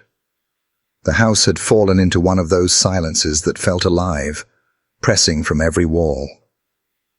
Ethan sat at the kitchen table, half-drunk coffee cooling beside him, the lamp overhead buzzing faintly. Kaiser lay near the door, head on his paws, body rigid in that strange mix of exhaustion and vigilance. It had been more than a week now, more than a week of empty swings, restless pacing, untouched meals. Ethan's guilt had settled into his bones, heavy enough that even breathing felt like a task. The phone rang. The sound split the quiet so sharply that Ethan flinched, the mug nearly tipping from his hand. He stared at the device on the counter, pulse climbing, as though the ringing itself carried weight. Kaiser's head snapped up, ears pricked, eyes locked on Ethan. His tail gave one uncertain thump against the floor, then stopped. The phone rang again. Ethan forced himself up, each step heavy. His fingers hesitated above the receiver before he snatched it up, pressing it to his ear. "Mr. Ward?" a voice asked. A woman's, firm, calm, professional, the kind of tone that had weathered too many storms without breaking. "Yes," Ethan rasped, his throat dry. "This is Dana Whitmore. I'm a caseworker with Child Protective Services. I believe you called our office last week about a little girl." Ethan's heart slammed against his ribs. He gripped the edge of the counter, knuckles whitening. "Lila," he whispered. "Yes," Dana said softly. "We found her." The words hit him like a wave. Relief, guilt, fear, colliding so violently he had to steady himself against the counter. "Where?" he managed. "She was locked in a shed behind her house," Dana replied, her voice steady but edged with quiet anger. "No food, no blanket. She's malnourished, covered in bruises and burns. Her stepfather fled the scene when we arrived. We have law enforcement searching for him now." Ethan shut his eyes, breath catching. The image slammed into him, a small figure in the dark, curled against splintered wood, silence her only shield. Rage surged in his chest, sharp and raw, but beneath it, an ache deeper than any fury. Dana continued, her words slower now. "She's at the Child Assessment Center. She's safe tonight. She's being cleaned up, evaluated by doctors. She's alert. Talking." Ethan exhaled shakily, leaning his forehead against the cabinet. The tightness in his chest shifted, loosening just enough for him to breathe. She was alive. She was safe. But Dana wasn't finished. And her voice softened in a way that pierced him. "Mr. Ward, the first thing she asked for was your dog." Ethan's eyes snapped open. "Kaiser?" "Yes. She keeps asking if Kaiser can come." For a moment, Ethan couldn't speak. His throat locked. His eyes burned. He turned toward Kaiser, who was now standing, tense and alert, as if he knew. "She doesn't want toys, or snacks, or even us near her right now," Dana added gently. "She wants your dog. Would you be willing to bring him?" Ethan swallowed hard, emotion clawing at his chest. He looked at Kaiser, his partner, his companion, the dog who had once been broken and now stood steady, waiting. The shepherd's amber eyes burned into his, steady and certain, as though he already knew the answer. "Yes," Ethan said, his voice hoarse but firm. "We'll come." Dana gave him the address, instructions, reassurances. He barely registered them. His mind was already spinning, his body moving. The moment he hung up, Kaiser let out a sharp bark, pacing toward the door, nails clicking against the wood. Ethan grabbed the leash from its hook, though he knew Kaiser wouldn't need it tonight. His hands shook as he clipped it on, adrenaline pumping through him like fire. "She asked for you," Ethan murmured, his voice breaking as he knelt briefly, pressing his forehead to Kaiser's. "You hear that, boy? She asked for you." Kaiser's tail swished once, his body trembling with restrained urgency. Ethan grabbed his keys, shoved on his jacket, and together they stepped into the night. The air was cool, the street quiet, the truck's headlights cutting through the dark as they pulled onto the road. Ethan's grip on the wheel was tight, his jaw clenched, but inside, something flickered, a fragile flame of purpose he hadn't felt in years. Beside him, Kaiser stood tall in the passenger seat, head raised, eyes fixed forward. Every few seconds, he glanced at Ethan, then back at the road, as if reminding him of the mission. The mission wasn't vengeance, though Ethan's blood still boiled at the thought of that man. The mission wasn't justice, though it would come. Tonight, the mission was simple. A girl had asked for a dog, and nothing in the world could keep them from answering. The Child Assessment Center sat on the edge of town, a plain brick building that looked more like a forgotten office than a refuge. Its windows glowed softly in the dark, pale light spilling onto the cracked asphalt of the parking lot. Ethan pulled in slowly, his headlights washing over the empty spaces before flicking off. He cut the engine, but neither he nor Kaiser moved at first. The shepherd stood braced in the passenger seat, ears sharp, body taut with energy. He knew. Somehow, he knew. Ethan's hand trembled as he unclipped the leash. "Easy, boy," he muttered, though his own voice betrayed the storm in his chest. "She's in there." Kaiser gave a sharp huff, tail twitching, then bounded out the moment the door opened. His paws landed on the pavement with urgency, nails scraping as he pulled toward the glass doors. Ethan followed quickly, his legs stiff from the hours of waiting, but adrenaline drove him forward. Inside, the building smelled faintly of antiseptic and coffee gone cold. The fluorescent lights hummed overhead. A receptionist behind the desk looked up, startled at the sight of the German shepherd, straining at his leash. But before she could speak, a voice called out from down the hall. "Mr. Ward?" Dana Whitmore, the caseworker, approached, her expression weary, but softened by something almost like relief. She carried a clipboard under one arm, her other hand motioning toward the hallway. "She's been asking for him non-stop," she said quietly. "Come with me." Ethan nodded, unable to find words. The hallway stretched long, lined with doors marked with numbers instead of names. And the walls were painted a pale blue that tried to be comforting but felt sterile. Ethan's boots echoed against the tile, each step heavier than the last. Kaiser pulled steadily ahead, his body vibrating with purpose, nose twitching, ears tuned.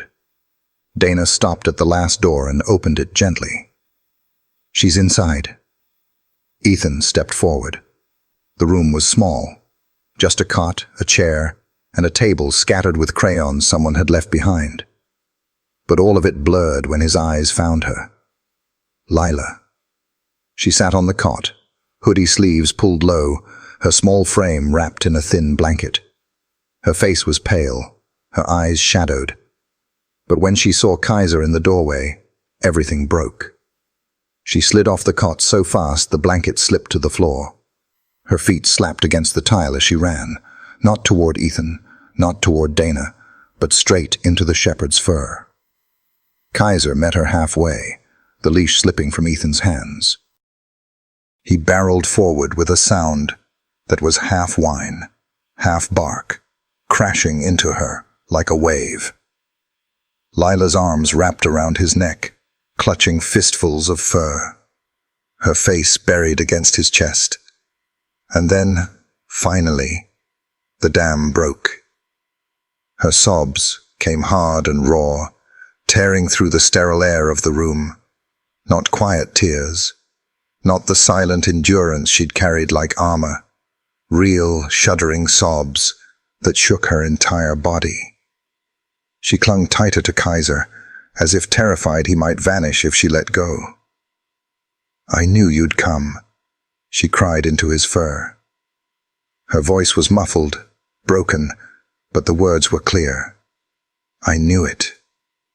Ethan stood frozen in the doorway, his throat burning, his vision blurred.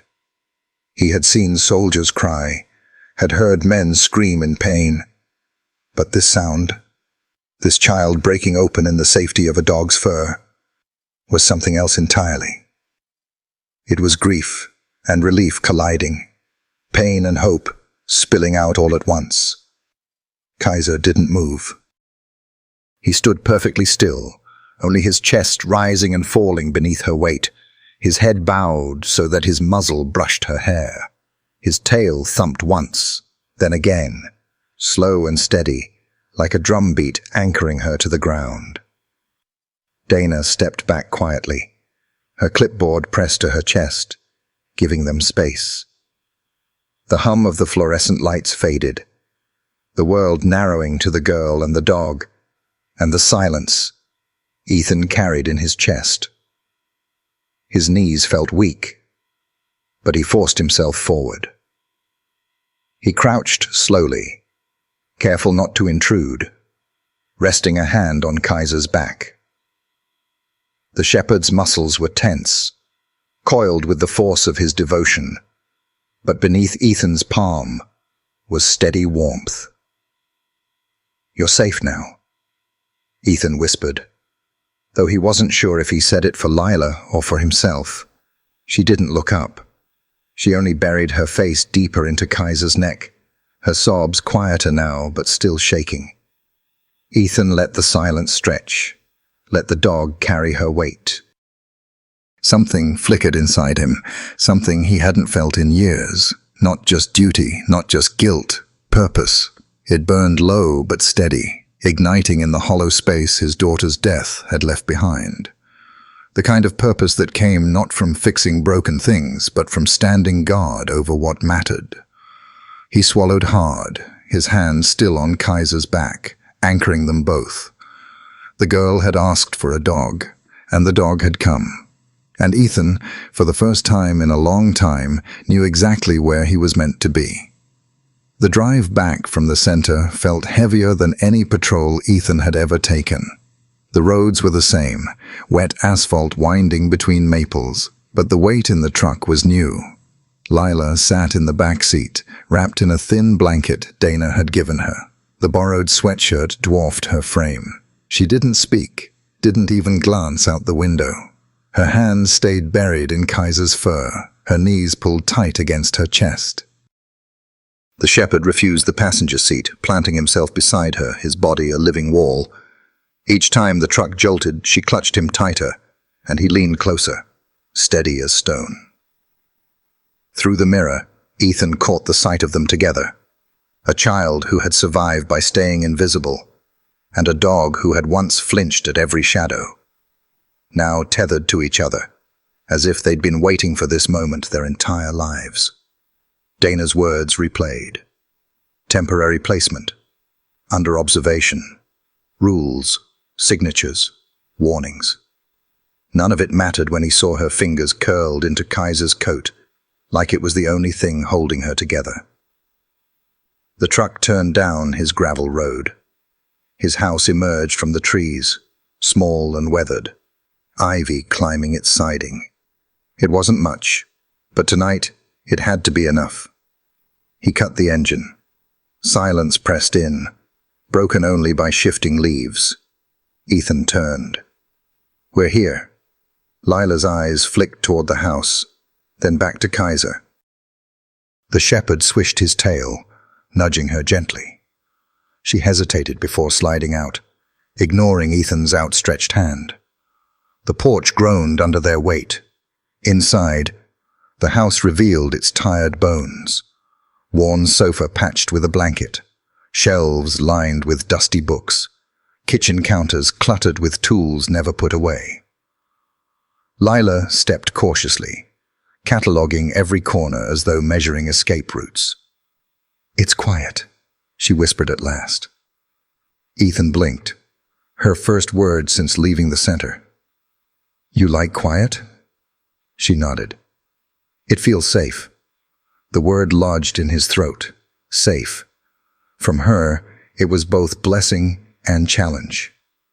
He gestured toward the couch. "You can sleep here tonight. I'll grab blankets. Kitchen's there, bathroom down the hall. Guest room needs fixing up." She sat gingerly, as if afraid the cushions might swallow her. Kaiser hopped up beside her, curling tight against her hip. Ethan brought blankets, draping one over the couch. She pulled it around her shoulders, without hesitation. Kaiser sighed, head in her lap. Ethan stood awkwardly, unsure where to put his hands. His house felt unfamiliar, reshaped by the presence of a child. He had brought her home, not as cop, not as rescuer, but as a man fumbling towards something he hadn't allowed himself in years. Family. The word scared him, but watching her curl beneath the blanket, Kaiser guarding her side, a fragile warmth stirred inside. He sat in the armchair, listening as the quiet settled differently. Not empty, just changed. Morning light crept through the curtains, scattering gold across the worn floorboards. Ethan stood in the kitchen, coffee in hand, listening. The house had a new rhythm, the creak of couch springs, the soft brush of socked feet, a child's presence, delicate, uncertain, but alive. On the couch, Lila sat cross-legged under her blanket, hair tangled, her face pale in the glow. She didn't speak, but her hand stroked Kaiser's fur steadily. Then, Ethan noticed something near the corner, a tattered toy bear. Kaiser had carried it back from his last deployment, his only anchor through nightmares and restless pacing. He had never let anyone touch it. Now the shepherd rose, padded to the corner, and carried the bear back in his teeth. He dropped it into Lila's lap. Silence wrapped the room. Lila stared at the worn scraps, fur thinned, one button eye missing. Her hands trembled as she lifted it to her chest. Her chin quivered, tears brimming. "Why me?" she whispered. It wasn't about the toy. It was the voice of a child who couldn't believe she'd been chosen. Ethan's throat burned. "Because he knows," he said softly. "He knows what it's like to hurt, and he knows who needs him." Lila clutched the bear to her cheek. Kaiser rested his head on her knee, eyes steady. It wasn't just a gift. It was a covenant, his trust, his vow that she wasn't alone anymore. And Ethan understood. Kaiser hadn't just offered her a toy. He'd offered her himself. That night, Redwood Grove slept quietly under pale street lamps. Inside, Ethan lingered in the hallway, listening. Two rhythms of breath rose from the living room. Kaiser curled at the end of the couch, and Lila tucked into the corner, quilt up to her chin, the toy bear pressed to her cheek. Her face, usually taut with wariness, had softened in sleep. For once, she looked like an 8-year-old should, small, vulnerable, at peace. Ethan should have gone to bed, but something about the sight rooted him. He lowered himself into the recliner by the window, the one that had sat empty since his daughter's absence years ago. The air felt lighter somehow. Then it happened. A twitch at the corner of her mouth, followed by the faintest giggle. Fragile, muffled, but real. It pierced Ethan's chest like sunlight through cloud. She giggled again, shifting closer to Kaiser. The shepherd twitched an ear, then sighed, settling deeper. Her laughter was all the reassurance he needed. Ethan froze, afraid to disturb it. Laughter hadn't filled this house in years. Not real laughter. Not like this. For so long, silence had been armor. Now, it cracked. He reached for a quilt folded over the chair, his late wife's handiwork. Every crooked stitch a memory. Gently, he draped it over Lila's shoulder. "You're safe here," the gesture said. "You're not invisible anymore." Kaiser stirred, eyes flicking open briefly, then closed again, trusting Ethan's place in this guard.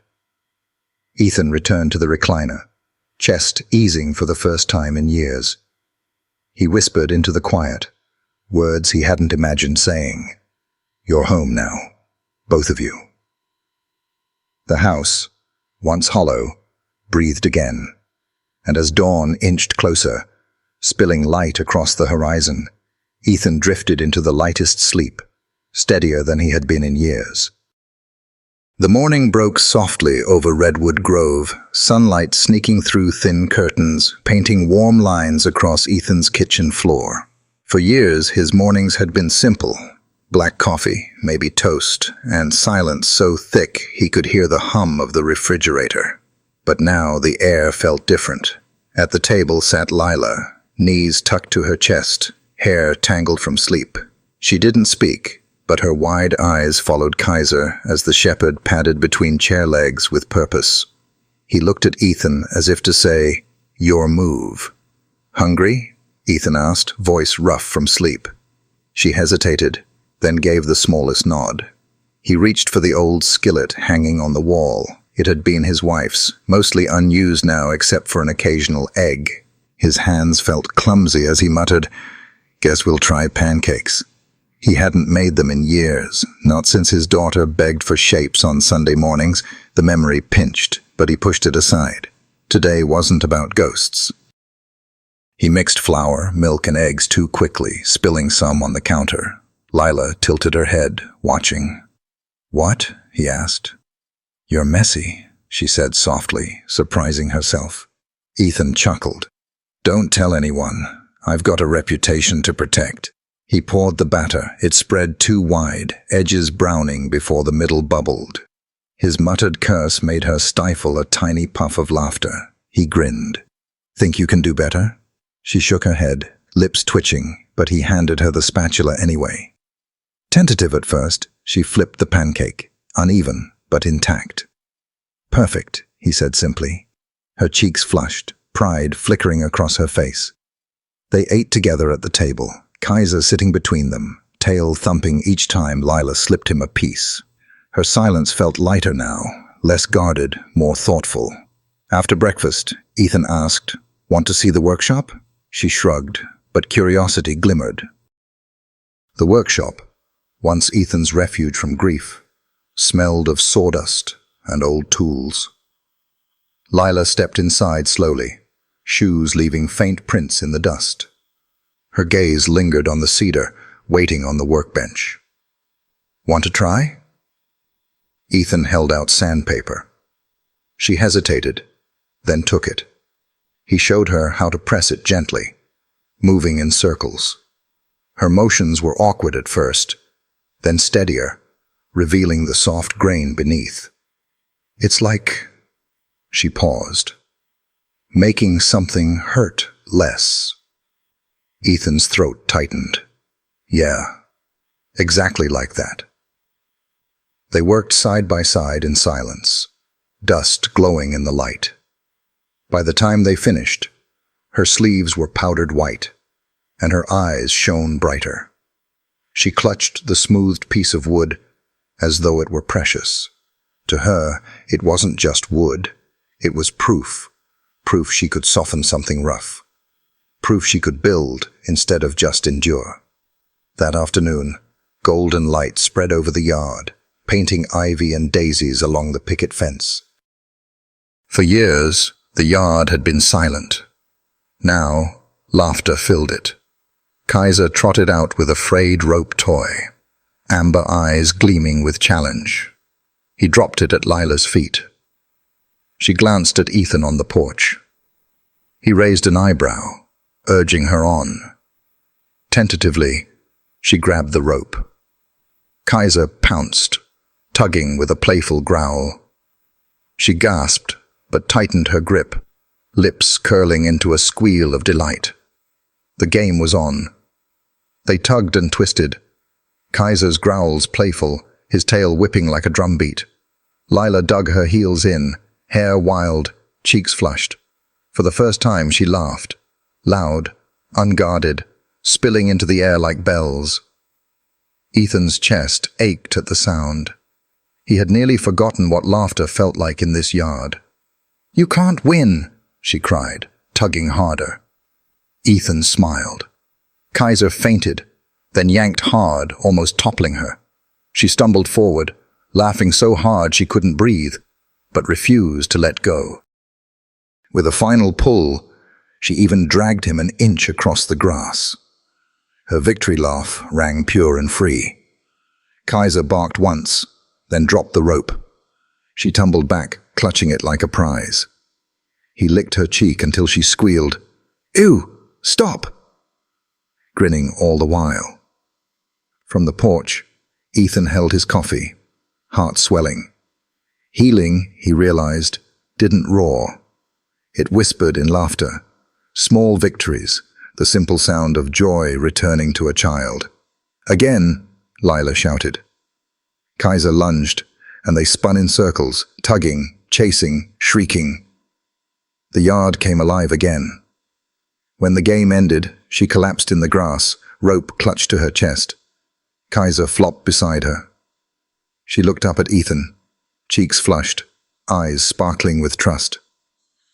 "Guess he let you win," Ethan teased. Her grin widened. "No, I won," he chuckled. Fair enough. The quiet that followed wasn't heavy anymore. It was peace. That evening, the house smelled faintly of sawdust and maple syrup. Lila sat at the old kitchen table, dwarfed by the chair, a box of crayons open before her. Ethan had found them in a drawer, forgotten relics from his daughter's childhood. She bent over the paper, coloring with careful strokes. Ethan pretended to rinse dishes, but his eyes kept drifting toward her. She wasn't scribbling aimlessly. Each line was deliberate. At last, she slid the drawing across the table. Hesitant eyes flicked toward him. He dried his hands slowly and looked. 3 figures stood beneath a tree. A tall man with grey scribbles in his hair, a small girl in a purple hoodie, and a large German shepherd with one floppy ear. Above them, in uneven letters, one word: safe. Ethan's throat tightened. The crooked lines and uneven coloring hit him harder than any words could. It wasn't just a drawing. It was a declaration. "It's us," Lila whispered. Ethan nodded, voice rough. "Yeah, it's us." She waited, braced for dismissal. Instead, he reached for a magnet and pressed the picture onto the fridge, front and center. "There," he said firmly. "Right where it belongs." Her lips parted, eyes wide. A shy smile flickered across her face. For years, that fridge had been bare, stripped of reminders too painful to bear. Now, for the first time, it held something alive. "Thank you," Ethan murmured. She shrugged, cheeks blushing. Kaiser padded in, nudging her elbow with his nose, claiming his place in the drawing. She giggled, soft, real, and stroked his fur. Later, when she curled beneath the quilt on the couch, Ethan lingered in the kitchen. The only light came from above the stove, glowing over the paper taped to the fridge. He whispered the word aloud, letting it settle in the room, seep into the cracks of his heart. Safe. For the first time in years, the house didn't feel like a tomb. It felt like a place where something new could grow. Not perfect, not whole, but alive. Rain fell steady that morning, blurring Redwood Grove into grey. Drops drummed against the tin roof, turning the dirt road into mud. Inside, the house still smelled faintly of pancakes and sawdust. Lila sat at the table, small hands wrapped around a chipped mug of cocoa. She was quiet, but not the old kind of silence. This silence felt gentler, safe. Kaiser lay at her feet, eyes half-lidded, but watchful. Ethan rinsed his mug at the sink when a knock broke through the rain. He froze. Knocks on rainy mornings rarely brought good news. Kaiser's ears pricked, a low rumble stirring. Lila looked up, then quickly down, shoulders curling inward. Ethan opened the door. The mailman stood soaked through, handing over damp envelopes, bills, flyers, and one heavier than the rest, bearing the seal of the county court. Ethan already knew. Still, he tore it open. Summons, family court hearing, custody, determination for minor, Lila Lane. The kitchen tilted. His breath caught. Family court, custody, the system moving faster than he ever imagined. Ethan? Lila's voice was small, uncertain. She stared at the letter, then at him. He folded it quickly, forcing a steady tone. Just mail. But children like Lila knew how to read a room. Her shoulders curled tighter. She didn't ask. She didn't need to. Ethan gripped the counter, knuckles white, the rain pounding louder against the windows. Pancakes too big for the pan, sawdust on her sleeves, the crayon drawing tape to the fridge. He saw it all slipping away. What did he have to offer compared to neat families on paper? He was a man patched by grief, in a house patched by time, with only a scarred shepherd at his side. A soft scrape pulled him back. Lila had slid off her chair and padded to his side. She tugged gently at his sleeve.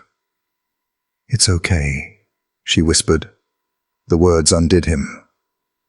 He crouched, the summons still in his hand. His voice cracked. "I'll figure it out." Kaiser pressed close, nudging them both. His amber eyes were steady, a reminder that Ethan wasn't alone. Ethan pulled Lila closer, one hand resting on the shepherd's back. "We're a family," he whispered, "and I'll fight for us." That night, the storm raged, but the letter was louder. It lay folded on the nightstand, a verdict waiting to fall. Ethan stared at the ceiling, haunted by Lila's drawing. 3 figures under a tree, the word "safe" written above. But was he enough? He wasn't her father. He had no claim, no clean record, no polished image, only scars. The next morning, he moved like a shadow. Coffee went cold, eggs untouched. Lila sat coloring quietly. Kaiser sprawled nearby. She watched him, sensing the weight pressing on him. He stepped outside. The rain had slowed to mist, the yard slick with light. He gripped the railing, memories flooding. His daughter's laughter in this same yard, the silence that followed her death. He had failed once. But could he protect another child? Kaiser padded out, pressing against his leg. Ethan whispered, voice breaking, "You think I'm enough?" The shepherd's steady gaze held no doubt. Still, doubt gnawed deeper. Judges wanted stability, neatness. What could he offer beyond love and loyalty? Then he heard it, the faint scratch of crayons. Inside, Lila was still drawing, still creating a world where she belonged. Fear struck sharper. What if they took her away? He sank onto the porch step, burying his face in his hands. For years, numbness had shielded him. But now he had something to lose. The door creaked. Soft footsteps. "Ethan?" She stood in the doorway, oversized hoodie hanging loose. Without a word, she sat beside him, knees to her chest, shoulder brushing his arm. Kaiser settled at her other side, completing the fragile circle. They sat in silence until Ethan spoke, low and raw. "They're going to ask where you should live. I don't know if I'm good enough." "I don't have much to give." She turned, eyes steady. "You give safe." The words hit harder than any judgment. Safe. The word she had written on the fridge, the word he hadn't believed in. Ethan blinked against the sting in his eyes. "I'll try. For you." Lila leaned her head against his arm, and for the first time since the letter arrived, the knot in his chest loosened. Not gone, but softer. The morning of the hearing dawned pale and damp. Ethan stood in the mirror, tugging at a clean shirt, not new, but decent. His reflection showed a lined, tired man, not the image courts expected. He nearly gave up, but the scrape of a chair reminded him Lila and Kaiser were waiting. In the kitchen, she sat in a plain dress, sleeves long, fingers tight on Kaiser's leash. The shepherd lay calm, saving strength. Her eyes lifted nervously when Ethan entered. "You ready?" he asked. She nodded, knuckles white on the leash. Kaiser pressed into her side, loosening her grip. They shared a small breakfast, toast and eggs left unfinished. The ritual mattered more than the food. When it was time, Lila slipped on her coat, staying close to Kaiser, her hand brushing his fur like checking a heartbeat. Ethan grabbed the keys, the weight of the day pressing heavy. The drive was short, but endless. In the rear view, Lila whispered to Kaiser. His ears flicked, tail thumping once in reply. Whatever she said, he understood. The courthouse rose ahead, grey stone and glass, cold and indifferent. Ethan parked, hands tight on the wheel. His chest hammered like before battle. A small hand touched his arm. Lila leaned forward, eyes calm, reminding him he wasn't alone. They stepped out together. Lila clutched the leash. Kaiser pressed to her side. Ethan walked on her other flank, their formation steady. The courthouse steps loomed, each one heavy, but they climbed together. At the glass doors, Ethan caught their reflection, a man scarred, a girl small for the weight she carried, and a shepherd scarred but unyielding. Fragile, yes, but a unit, a family. He pushed the door open. Cold air, polished floors, and curious stares met them. None of it mattered. All that mattered was the leash in Lila's hand, the dog at her side, and the promise Ethan repeated silently. We walk in together. We face this together. And for the first time since the summons arrived, he believed it might be enough. The courthouse smelled of polish and paper, its ceilings too high, its walls too white. Shoes clicked on marble, voices hushed, no warmth in them. For Lila, the building must have felt like a giant swallowing her whole.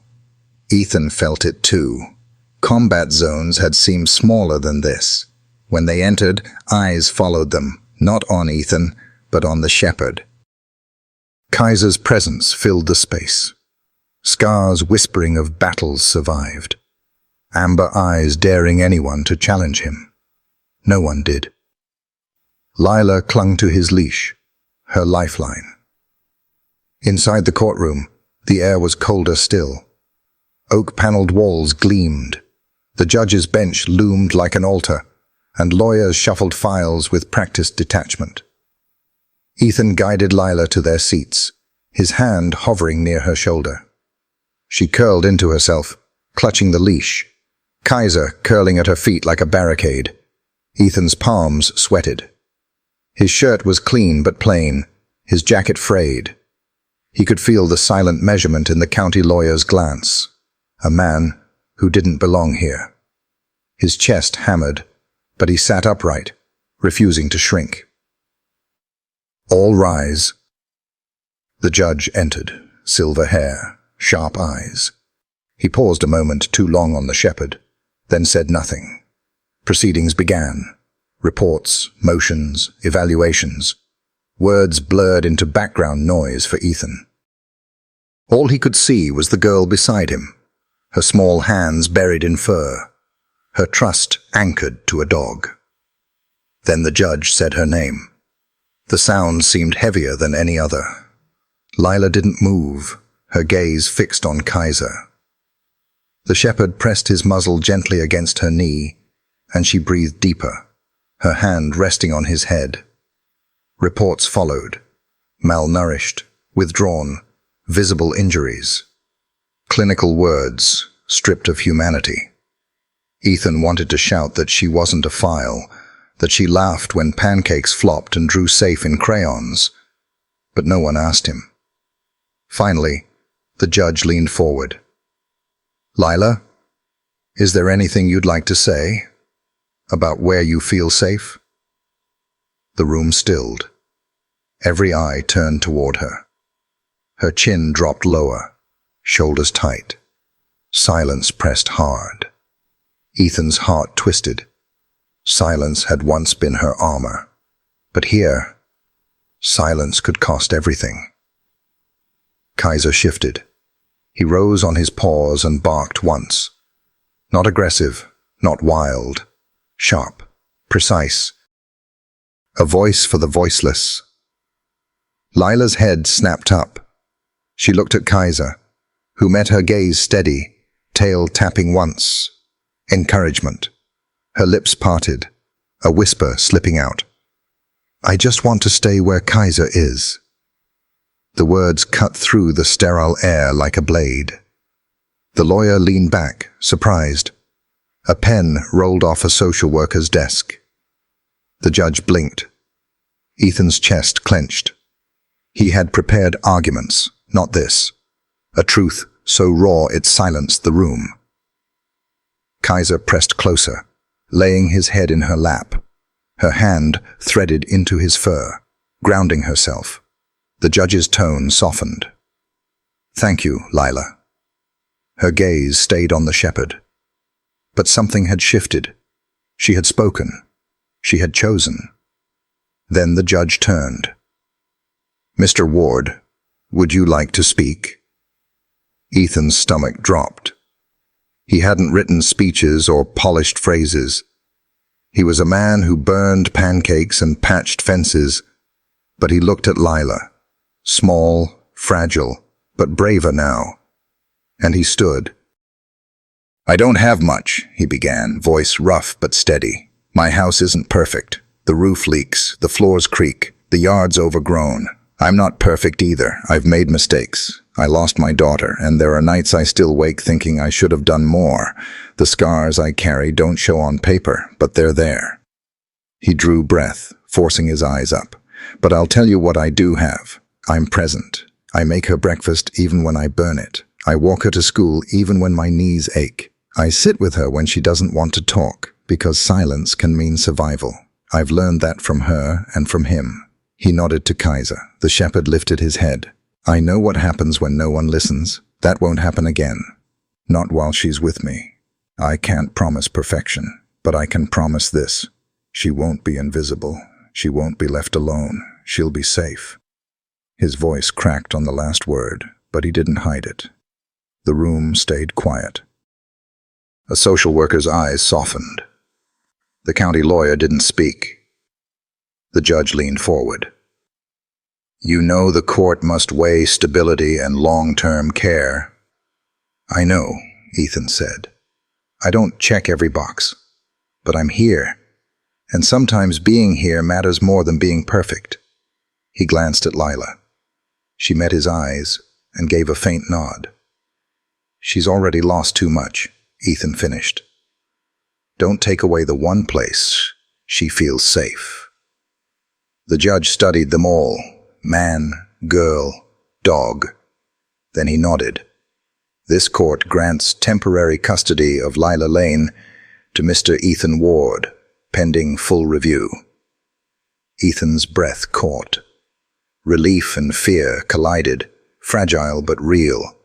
Not forever, but enough. He sat, knees weak.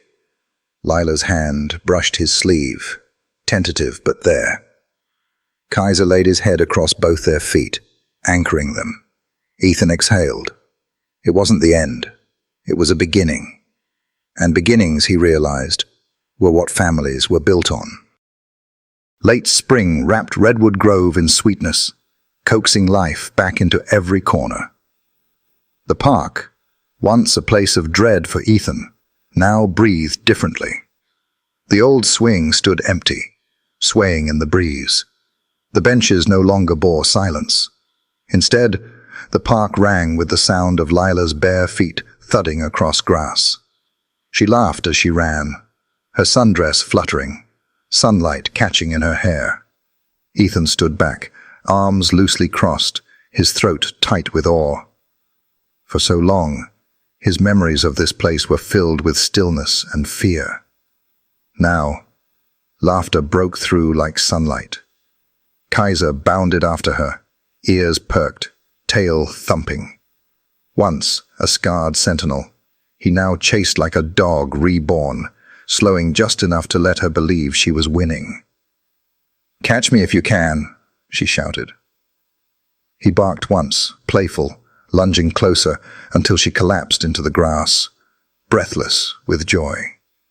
He flopped beside her, tongue lolling. She wrapped her arms around his neck, burying her face in his fur. "See?" she called, cheeks pink, eyes bright. "He's happy too." Ethan lowered himself into the grass beside them.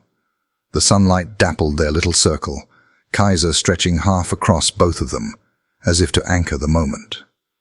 "When I was on the swing," Lila said, twirling a blade of grass, "I used to pretend my feet could touch the ground. I thought if I could just reach, I'd be safe." "And now?" Ethan asked. Her smile was faint, certain. "Now they do."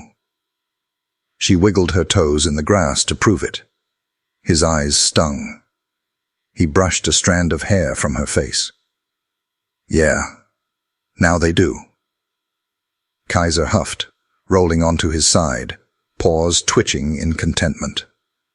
For the first time in a long time, he looked young again. Ethan leaned back, heart swelling. No, life wasn't perfect. But this, feet on solid ground, laughter spilling like sunlight, was enough. That evening, Kaiser emerged from the house with his old rope toy. Frayed, knotted, worn thin, it was a relic of battles past. He dropped it at Lila's feet, tail whipping like a metronome of joy. She picked it up with both hands. Kaiser grabbed the other end, tugging gently. The battle began. Lila dug her heels into the grass, squealing with laughter. "Too strong," she cried, tugging harder. Kaiser growled playfully, ears flopping, adjusting his pull so she never lost. Ethan watched from the porch, his chest full to bursting. Each giggle was a gift. "You're cheating," she accused, laughter ringing across the yard. He barked, dragging her a step. She shrieked in delight, hair wild across her face. Ethan chuckled. This was the same dog he'd seen in combat, but now he was teaching a little girl what it meant to win. Finally, with one triumphant yank, the rope slipped free. Lila stumbled back, brandishing it like a trophy. "I won," she shouted, collapsing into the grass. Kaiser nosed her side, licking her cheek until she squealed. The rope lay forgotten as laughter and sunlight tangled together. Ethan pressed a hand to his chest, gratitude pressing thick and undeniable. He thought of the empty swing, of bruises hidden under sleeves. And now this, laughter rising like a hymn of survival. She scrambled up, waving the rope. "Come on, Ethan," he laughed. "I think just watching wore me out." But she tugged his sleeve, eyes bright. "Please?" He sighed in mock defeat, stepping into the yard. Kaiser barked, prancing with delight. The rope stretched between man and dog, a contest of strength disguised as belonging. Lila clapped and cheered, her voice bright. For a few minutes, they were all caught in it together. Growls, laughter, shouts, something larger than play, something like family. When it ended, they sprawled in the grass as the sky turned pink. Kaiser panted, the rope across his paws. Lila lay against his side, her eyelids heavy. Ethan sat close, letting the light wash over them. Healing wasn't a distant dream. It was here, now, and he promised himself he would never take it for granted. Night fell softly over Redwood Grove. Inside, Kaiser lay on the rug, Lila curled beside him with a sketchbook on her knees, crayons scattered across the table. Ethan sat in the armchair, tea cooling in his hands, guarding the quiet. For a long while, the only sound was crayon on paper. At last, Lila set her crayon down. She hesitated, then looked up. "It's for you." Ethan took the paper carefully, as though it might tear. 3 figures stood beneath a wide tree, a tall man with a streak of gray, a girl in a purple hoodie, and a German shepherd with one floppy ear. Above them, in crooked bubble letters, was one word: home. His throat closed. The word blurred as tears filled his eyes. "Do you like it?" she asked. "More than like it," he rasped. "It's perfect." Her cheeks flushed. "You can put it on the fridge, if you want."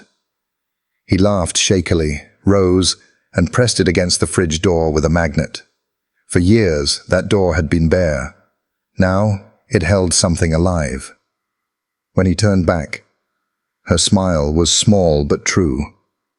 "It's what it feels like," she whispered.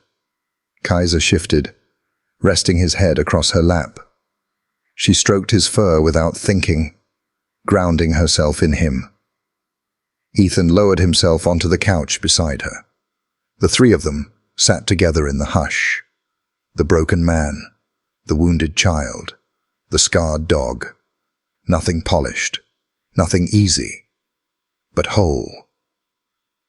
He thought of the courtroom, the growl in the park, the nights of doubt, of silence that had once been armor, now broken by laughter and crayon drawings. Healing didn't roar, he realized. It whispered, through laughter on spring air, through a dog's steady presence, through a child's word taped to a fridge. Lila yawned. Ethan tucked the blanket around her shoulders.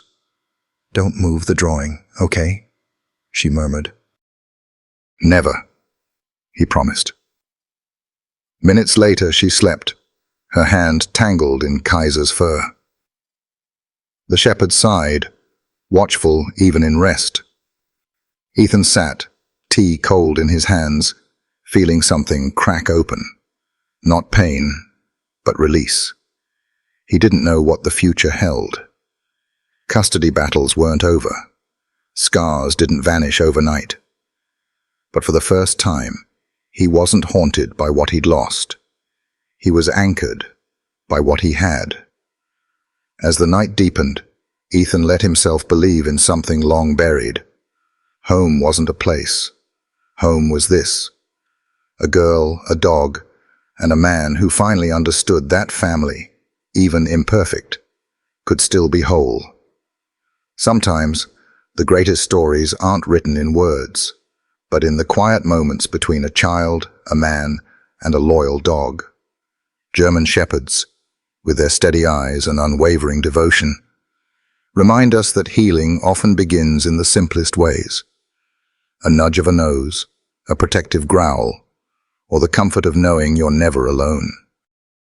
Love for animals has a way of drawing out the best in us, teaching patience, kindness, and the courage to keep going. If this story touched your heart, you might enjoy exploring a resource that helps people build deeper connections with their own dogs.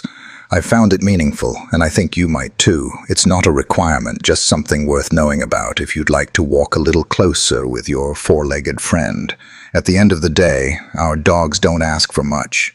They just want to be by our side. And sometimes, that's exactly what saves us.